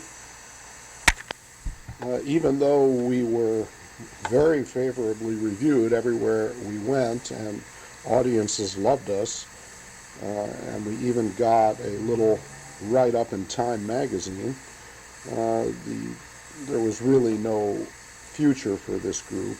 It had several problems. Number one, it was, after all, classical music, no matter how you package it, which is not going to become big in this country.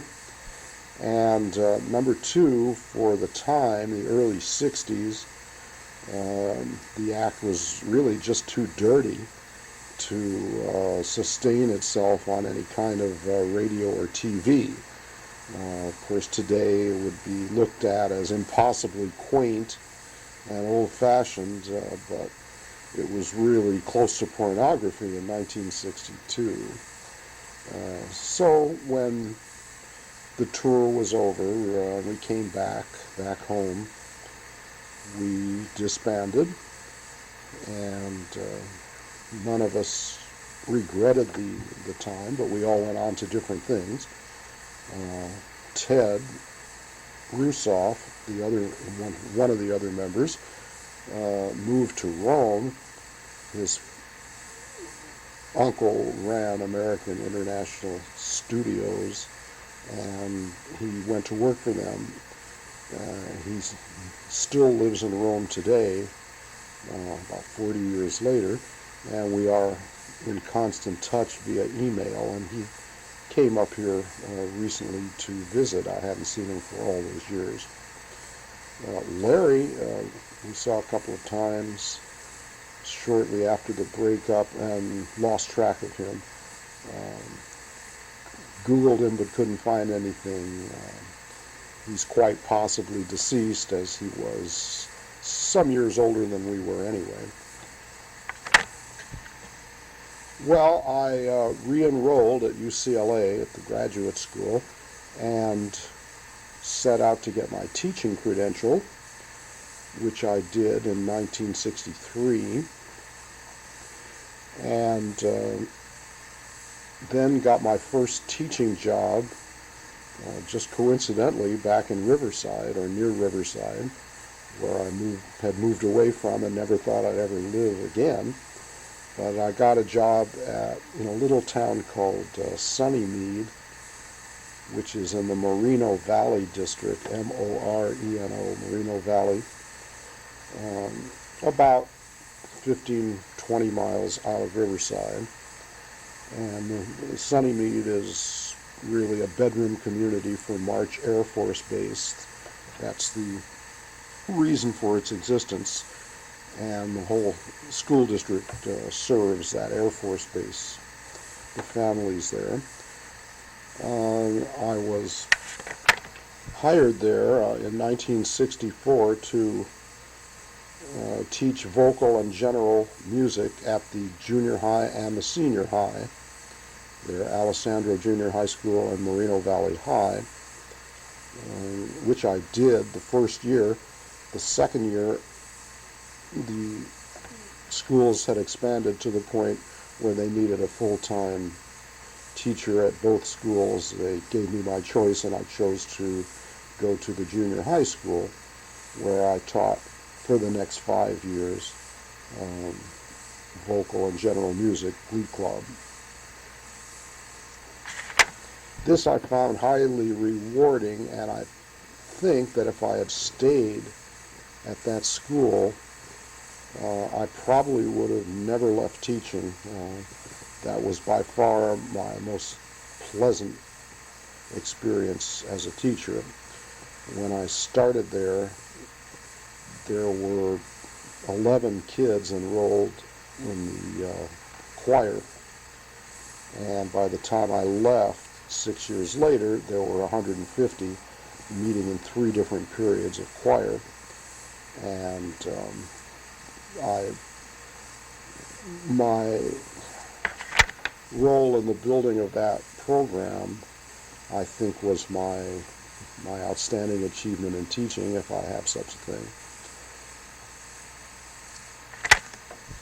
I also got my first church job during that time as choir director of the March Air Force Base Protestant Chapel, and so started my experience with church choirs that went on long after that as well. I lived in a one-bedroom apartment in Riverside, and started dating after I'd been teaching a while. And I eventually met a girl named Galen, Gailynn, Galen Warner. She lived in San Bernardino, which was the next town over from Riverside. Met her at a Jewish singles party. And she was very sweet and seemed like a lot of fun. So we started dating, and one thing led to another. We got engaged, and then we got married in 1966. Things seemed to be, when we were dating, we were both having a great deal of fun. Things seemed to be fine with her, that I only saw her when we would go out. But when we got married and rented a little house together, a few weeks or a couple of months into that time, we were just having a conversation, sitting around the living room, and Galen casually informed me in a tone of voice that sounded like she was discussing the weather, that her uncle could stop clocks by looking at them, and that he was engaged in a space war. She said this with no irony or no humor intended whatsoever. And I looked at her and said, "Gee, that's very interesting. Tell me more." And so she did, more or less on the same lines. And I said, "Yeah, that's great. If you'd excuse me for a minute." And I went and called my father, who he recalls was a psychiatrist, and went over to his place and had a little discussion. Indeed, Galen was a psychotic in an advanced state, as a matter of fact. Apparently her mother, sensing opportunities to get her out of the house, would keep her in when she was having her spells, and she would go out with me when she was fine. I guess she alternated between fine and not fine. And it was, you would have thought it was hard to cover up that sort of thing, but when she was normal, perfectly fine. Well,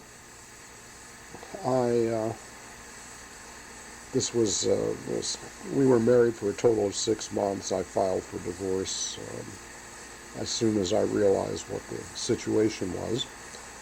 And I had great compassion for her, but she needed to be hospitalized, and in fact she was, right after we split up. And I have lost complete track of her. I don't know what happened to her. I wish her well, but I think she was pretty far gone. You will find, I think, one picture of Galen in the photo album that I put together for you. Well, when all is said and done, we weren't together long enough to really form a strong attachment, a strong bond. And so I, shortly after, plunged back into the dating pool. Well, I was a member of the Riverside County Music Educators Association, as were all the other music teachers and all the other secondary schools in Riverside County.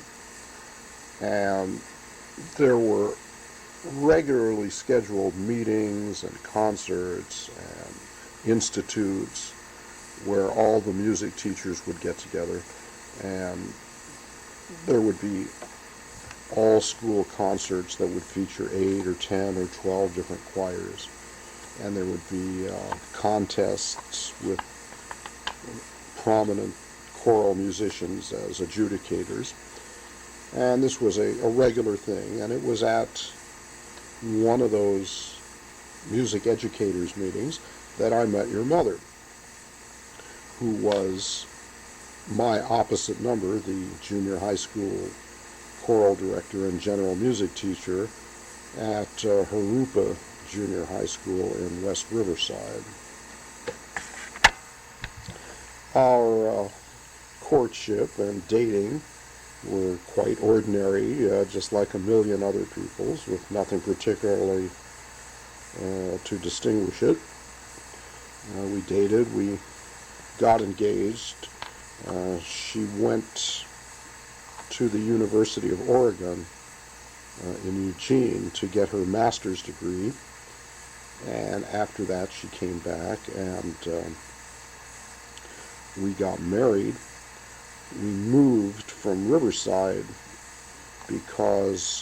mainly because apparently the smog in the air, Riverside is now part of the Los Angeles megalopolis, and at that time, even though there was lots of green space between LA and Riverside, it was still getting there. It was still affected by the atmosphere from LA, and it was extremely smoggy. This affected your mother very strongly, and she was actually unable to sing, which was her passion, and that's really why we decided to move to the San Francisco Bay Area from Southern California. And we did so on August, we got married on August 20th, 1970, and moved to San Francisco, or more specifically, South San Francisco. Got an apartment there, and we each got a job teaching.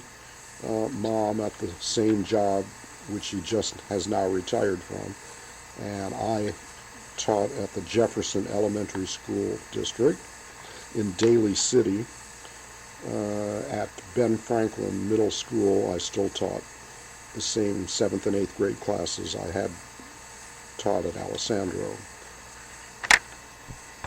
Well, I speak to you now as a person who has found contentment and is happy with my life, and I have no desire to cast aspersions on anybody or talk about anybody in a derogatory manner, because everything that you think and feel is filtered through your own perspective, and you have to keep remembering that. But I guess many people have asked, and it would certainly be the most appropriate and obvious thing for you guys to ask, how in the world did your mother and I ever get together, and why in the world did we ever get married? And I told you at the beginning that I would be as honest as I could about this project, and let you know anything that I felt along the way. We've had conversations about this before, but the fact is that even though when I first met her, I rejoiced in how much we seemed to have in common. I mean, here we were both doing exactly the same job. We had many of the same values. It seemed like we were a very good match superficially, but in reality, You could not have found two people more ill-suited to each other, more completely opposite in just about every place where it mattered most. I was culturally Jewish and religiously an atheist. Mom was culturally a member of a close-knit ethnic group and religiously a devout Christian. I was a joker from the very beginning and would say or do just about anything to get a laugh. Mom's idea of humor was somebody slipping on a banana peel, especially funny if that person was a midget. I was much taken up with politics. Mom was apolitical. We were, even the kinds of music that we liked within the realm of classical music, she liked everything that I liked. She liked something else. It was amazing how we failed to mesh. But I think the things that we did have in common, and this is just my interpretation, no more facts here. The things we did have in common were, I believe, we both had massive inferiority complexes and were more or less convinced that anybody who was really worthwhile and really a good match for us wouldn't have anything to do with us. And I think we both shared a fear that, we were getting up there in years. I was 30 when we got married, and Mom was 25, 26. We figured that this may be our last chance to find somebody to get married to who was at least respectable and wouldn't have people pointing at them out on the street. And I guess at that time, when there was such a pressure for everybody to be married, especially we were certainly considered an old maid or a confirmed bachelor by our ages, that was enough. I was physically attracted to Mom as well, although she wasn't to me. Anyway, that's the only thing that I can say as to about why we got married. I think we were both smart enough, had we really sat down and thought about it, to have figured out what a disaster this was going to end up to be, especially if we had kids. But we were not inclined to do that at that point. She wanted the big wedding. She'd always wanted that. There weren't any other eligible people in her life, so she went along with it, and so did I. We, in our heart of hearts, probably both knew better. Now, she married me under false pretenses. She told me long after we were divorced, just a few years ago, we had a heart-to-heart, and she confessed that she never loved me. Not that I didn't know that, but she never said it before. But I was certainly operating under false pretenses as well.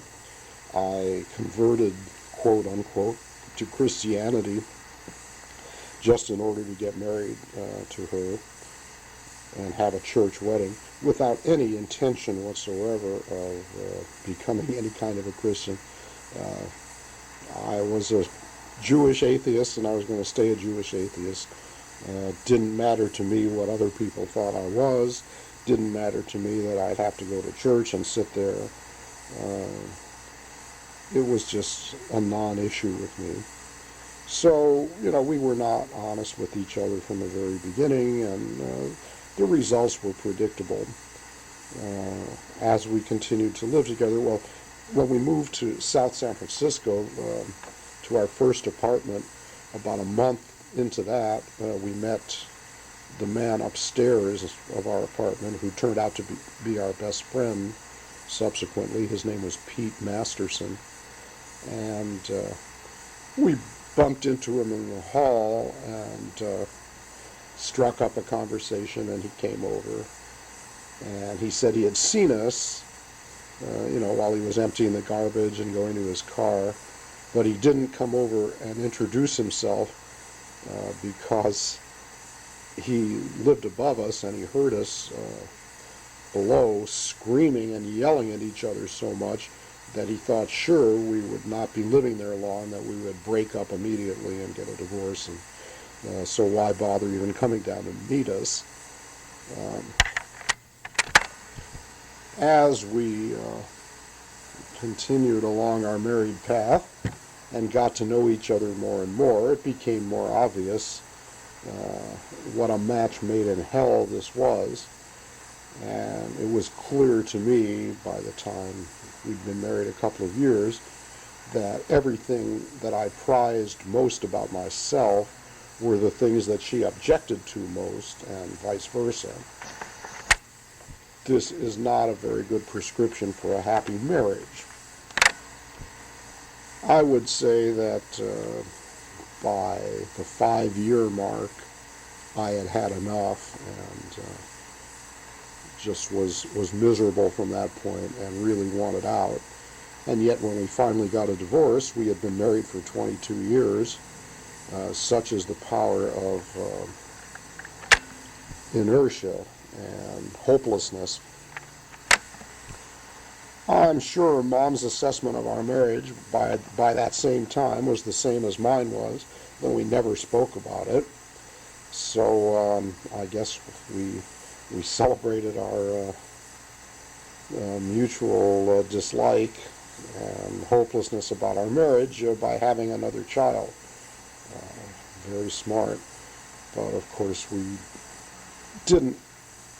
not only didn't we regret either of our children, but of course you kids were the only thing that we shared wholeheartedly, the only thing that we saw eye to eye on mostly, and the only things out of the marriage that really now mean anything to us. We loved you both very much. However, I would say that the four of us living together was like 4 different species of animals forced to share the same cage at the zoo. It just wasn't going to function. And yet, inertia and low self-esteem might have kept us married and sitting there in that house on Trollman Avenue for the rest of our lives. Of course, Mom's still there. Except that it didn't turn out that way for actually career reasons. Now, I had started teaching, as I say, in '64, and first at the Moreno Valley School District and then at the Jefferson School District in Daly City. I put in a total of 16 years teaching. As I went on with my teaching career, especially after I left Alessandro Junior High School in Moreno Valley and came up to Northern California, I started to get more and more disillusioned with teaching in general and my school in particular. And it started to dawn on me, just as it had with my marriage, that my choice of a career was not a well thought out move. I am a composer. I compose music. That's what I do. No matter what it is I did to pay the rent and buy food, that's who I am. I'm a composer. At the beginning, I enjoyed teaching very much, especially at that junior high school in Sunnymead.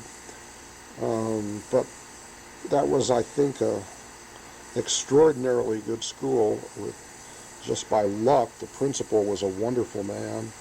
The teachers were excellent, better than any I've ever run into since. It was just a great place to work, and I looked forward to going there every day. And I was sorry that we moved away, again, only because of Mom's violent reaction to the pollutants in the atmosphere. The school I ended up at in Daly City was a lower middle class area in which classical music, to say the least, to put it mildly, was not very much prized. And I started to get the feeling that I was a doctor trying to stick a large hypodermic needle into the arms of screaming kids who didn't want to have anything to do with it. And indeed, the older I got and the more musically sophisticated I became, it became more and more clear to me that music was such an important factor in my life that I really didn't want to share it with these goddamned rugrats. And so I became very depressed and unhappy, both with my marriage and with my job. As I say, inertia might have kept me in that marriage forever, but it got to the point with my job where I could hardly get up in the morning. And one day, after over 10 years of working in that district, I really couldn't get out of bed unless I went in and resigned. So I went in that very day, which was in the middle of a school term, by the way, and gave my 2 weeks' notice and made some excuse. I simply couldn't stand another day of it. And so I left in the middle of the year, actually without any job at all, without any training to do anything else except teaching, and with Mom, as a matter of fact, pregnant with Russell. Not the greatest time to give up a secure, well-paying job.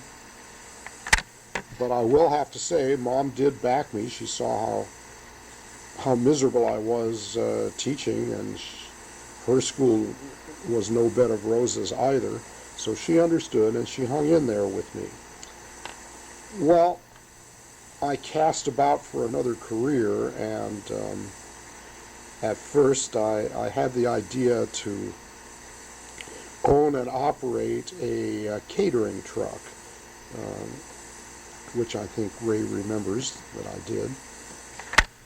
I had seen these trucks driving around town and bought sandwiches from them from time to time, and it seemed like a pretty stress-free way to earn a living. I checked into it and found that many of these people who operated these trucks made a very good living. The hours were short, and the work was simple, and it would leave a lot of time to pursue other interests elsewhere. So I decided to go into it.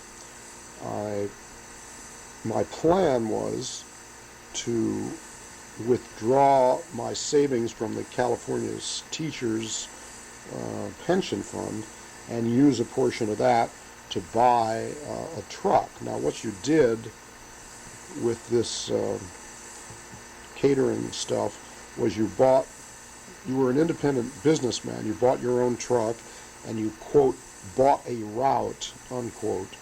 Now, really and truly, a route is something that you establish stop by stop. It's not official. There's no way you can really buy or sell a route legally. It's just by custom. Somebody builds up a route and then they want to retire or do something else. So they sell their truck and their route. And I purchased a truck and route from one of these independent businessmen. It was on a contingency basis, though, because it took a long time to get the money out of the California Teachers Pension Fund. And I just did it on the promise that when I finally got the money, I would pay for it in full, but I would start operating the route now immediately because the guy who was doing it wanted to get out as soon as possible. And I guess the fact that I couldn't get the money out of the pension fund in time to give it to the guy immediately was one of the luckiest things that ever happened to me. So I started operating this truck. The negative part was you had to get up at like 3 in the morning to get ready for the breakfast route. But outside of that, it was quite a pleasant occupation. The hours, even though they started too early, were indeed short. The nicest thing about it, I think, was that your clientele were happy to see you coming, in sharp contrast to teaching, where they would roll their eyes and sigh when you walked into the room. Also, I made more money per week doing that catering, the brief time that I was doing it, more money per week than I was making after 16 years of teaching, which I guess is more of a comment on the teaching profession than it is on the catering truck profession. And don't forget that money that I made was all in small unmarked bills and coins, which I imagine is quite advantageous for tax purposes. But I never really got to find out, because one day after I'd been driving the truck for about 5 weeks, I pulled up to one of my biggest stops, and there was another truck there. And I went up and I said, "This is my stop." And he said, "Well, not anymore, it's mine now." Well, I didn't know what to do. So I went to, there was this like market where all the catering trucks would go to stock their trucks. I mean, it didn't own any of the trucks, it was just a market, but it was where they all hung out, all these guys. They were all independent businessmen, and I figured I'd ask them for advice. And, these guys had been operating trucks for 20, 30 years. They were family men. They belonged to the Elks Club. They were regular churchgoers, the pillars of the community, businessmen. So there was a bunch of them sitting around having coffee, and I went up and explained my situation and asked what I should do. And one of them said, "No problem at all. Here, take this phone number, call up this guy on the card here, and he'll come over to that stop, over to the other truck, and he'll break the guy's legs." So I thought, this is not a job for a nice Jewish boy. And I went and found the owner of the truck and gave him back the keys and said thanks but no thanks. And that was the end of my catering experience. I found out subsequently, by the way, that about half the catering trucks in Northern California were controlled by the Hells Angels, and a whole bunch more by the Mafia. Not wanting to validate my membership in either of those fine organizations, I decided to look elsewhere to make a living. But at that point, I didn't even have another idea. So as a stopgap measure, I went to a temporary employment service and just did some temp work. They sent me to a branch of Pacific Telephone, which this was before the breakup of AT&T and before the revolution in long-distance service, which is the only kind of long-distance that you guys know, the way it is today. But at that time, Pacific Telephone really controlled all the telephone. It was part of AT&T, and it controlled the local and long-distance phone service in California. And they sent me to one of their offices in the credit and collections department. And it was a 3 or 4 day assignment as a temp. And yet it turned into an 11-month assignment. I was so relieved to be out of teaching, which was an enormous stress on me, that at first this kind of a job seemed like taking money under false pretenses. And so I threw myself into it with a will, and I guess I was step up from most of the temps they had seen. So they kept me on as a temporary worker. And pretty soon they tried to get me hired, but apparently, and I would have done that, apparently it was difficult, if not impossible, to get any one particular person into the AT&T system in any other way but the regular way, which was going through the personnel office, taking tests, taking interviews, this and that. And I didn't have any background, even though I was doing the job and doing it very well by my own boss's testimony. I didn't have the kind of resume that went with people that they hired, so I could never hook on there as a permanent worker. So I stayed there for almost a year, and having no prospect of a career there and no benefits, they compensated for that by raising my salary over and over till I was really making a pile and I was really enjoying the work. But then I figured after almost a year of this, I finally had enough experience to try elsewhere to find a permanent job if they wouldn't hire me. And so I interviewed around, and I got a job at Sprint, which at that time was a new company, the latest thing. There was a great deal of buzz about the breakup of the long-distance system in the United States, and suddenly private companies like Sprint and MCI popping up to challenge the century-old AT&T monopoly. And Sprint was really the place to be.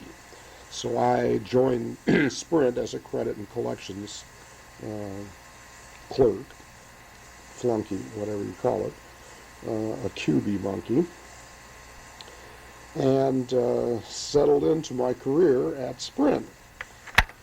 Well, they liked me and they started promoting me, and it seemed like a good deal. Then what happened was that Sprint underwent the first buyout. They were acquired by another company.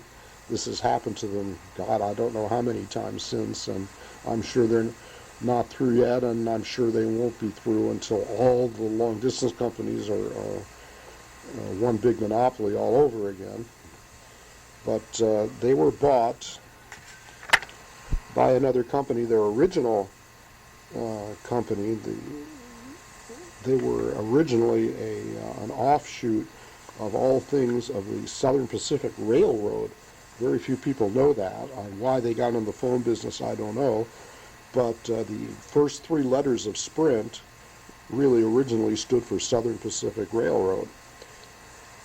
Well, but they were bought by another company, and it was decided that to move the headquarters of the company, which were in Burlingame, California, where I worked, to go to a system of 7 different regional offices all over the United States. And so they proposed to close all or most of their facilities in Northern California, and they moved their headquarters to Kansas City and had these 7 satellite offices all over the United States. And they didn't have one in Northern California. So people who couldn't move or wouldn't move and didn't want to be with the new company just left the company. And they offered anybody who was in good standing a job at one of these other satellite offices, but of course it meant that you'd have to move. Well, I didn't have anything else going for me, and I seemed to be on a pretty good career path at Sprint, so I agreed to look into the possibilities of moving. And what they did was they first hired the top brass at all these 7 satellite offices, And then they brought them into the California office to interview to interview employees to see who they'd like to hire, or in some cases flew them out for a interview in their satellite offices. And so it was that I started interviewing with these bosses, and two of them offered me a position. One was in the satellite office in Chicago, and the other was in Denver. And I almost went to Chicago because I did have relatives there, and I've been to Chicago a lot, and I liked Chicago very much. But the idea of living in that kind of weather just wilted me. It was a terrible place to live in the summer and the winter. There were a few weeks in the spring where it was just dandy, but that wasn't enough. So even though I'd been to Denver once in my life, actually with the Catch Club. We sang a couple of weeks at a folk music club there, but that was in the early 60s. Hadn't been there since or before. Didn't know anything about Denver, but I figured, why not, you know. So I took the job at the Denver office of Sprint. Well, I moved to Denver in, I think, 1982, and got an apartment there. Now, our plan was that Mom would take a year to wrap up her job there and validate her credentials so she could teach in Colorado. And within a year, she would move up there with Russell. First of all, with Ray and Russell, that was the original plan. And then we would get a house in Denver. And in fact, there was one point where Mom came up for a visit, and we even looked at houses, and we even found one that we liked, and we even made an offer on it, but fell through at the last minute, or we would have bought the house. Still, that was our original plan. It was modified slightly when we decided that Ray should come up to Denver and live with me, and Russell should stay with Mom, so they wouldn't kill each other, and it just seemed like a better situation all the way around. Well, needless to say, as the days went by and as the years started to go by, it became quite obvious to both your mother and myself that this separation was exactly the way we wanted, and neither one of us had any desire whatsoever to ever live with the other again. And so it just sort of evolved from a marriage into a divorce. We didn't change anything legally for some years after that. I mean, 5 or 6 years.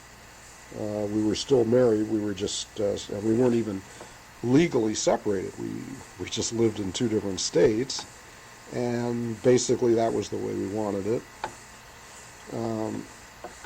Finally, we got a divorce, and as I say, after 22 years of marriage. Now, ascribing blame for the breakup of a marriage like that is a stupid enterprise on anybody's part. And the fact is that neither one of us were villains. We were both nice people, and it's just that we were so completely incompatible that you couldn't have found any 2 more such in the whole world. Naturally, at the time, we had a great deal of resentment. Depending on who you ask, I felt that Mom was really psychologically abusive, and I'm sure she felt some pretty bad things about me as well. But, I see it from a different perspective now. I have great admiration for a lot of Mom's qualities. She was certainly one of the finest teachers that I've ever seen, and that is proven by the hundreds of students who have come and visited her in the years after they graduated and sent her letters and all sorts of things like that. As a teacher for 16 years, I had very little of that. She had a lot of it. She was a better teacher than I was. No question about that. She was also a very kind person and always did her best to live up to the Christian principles that she professes. And she's one of the very few Christians, actually, that I've met that and known very well who ever acted like a Christian. You have to admire her for that.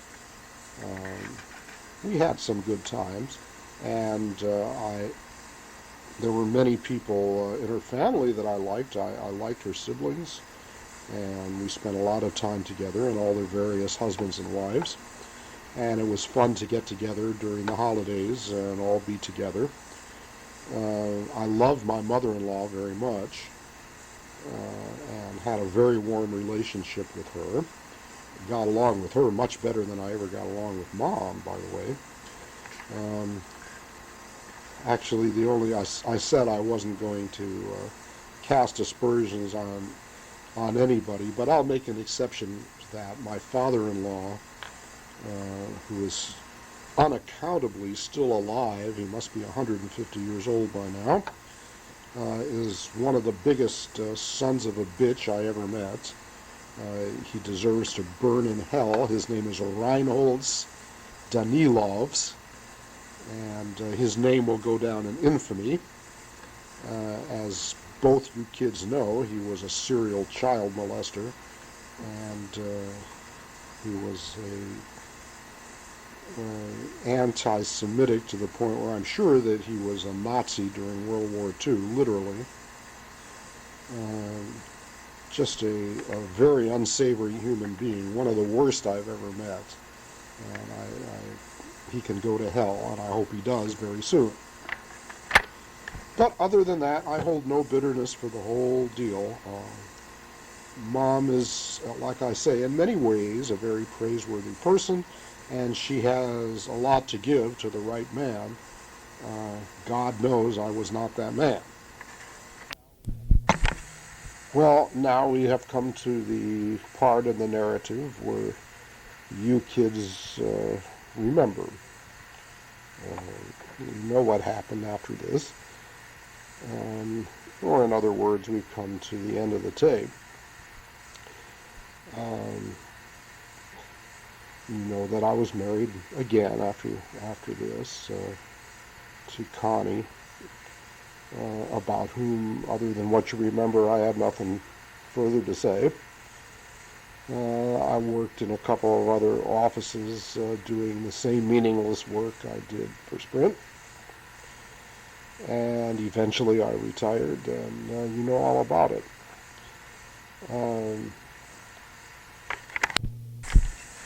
I've been a loner a lot of my life. I've spent a great deal of time by myself. Sometimes I feel that I've just floated through my life, but there have been certain anchors and certain things I care about. Certainly my two kids. I'm not a very demonstrative person, but I hope you realize that I do love you and try to do my best for you. And I'm proud of both of you. I really only loved one woman in my life, no matter how many I've been with, and that was Georgia, whom you both know. And I'm still in love with her, and I guess I always will be. And the main anchor in my life outside of these people certainly has been the music that I've written. If there's anything about my life that I want people to remember, I would say it would be that. Other than that, I just was a sort of a unexceptional person, but I did feel I wanted to express myself musically, and I hope I've done so to the extent that when other people have heard it, it made them feel good. That's my hope anyway. If Any questions have come up during the time you were listening to this. If you would like me to comment further on any aspect or have questions that you'd like me to address, please let me know, and I will make a supplemental tape to go along with this. And I would certainly advise you, if you do have any questions, to ask them while you can still do it. There certainly are some things I would have liked to talk about with my father, but it was too late. So please let me know.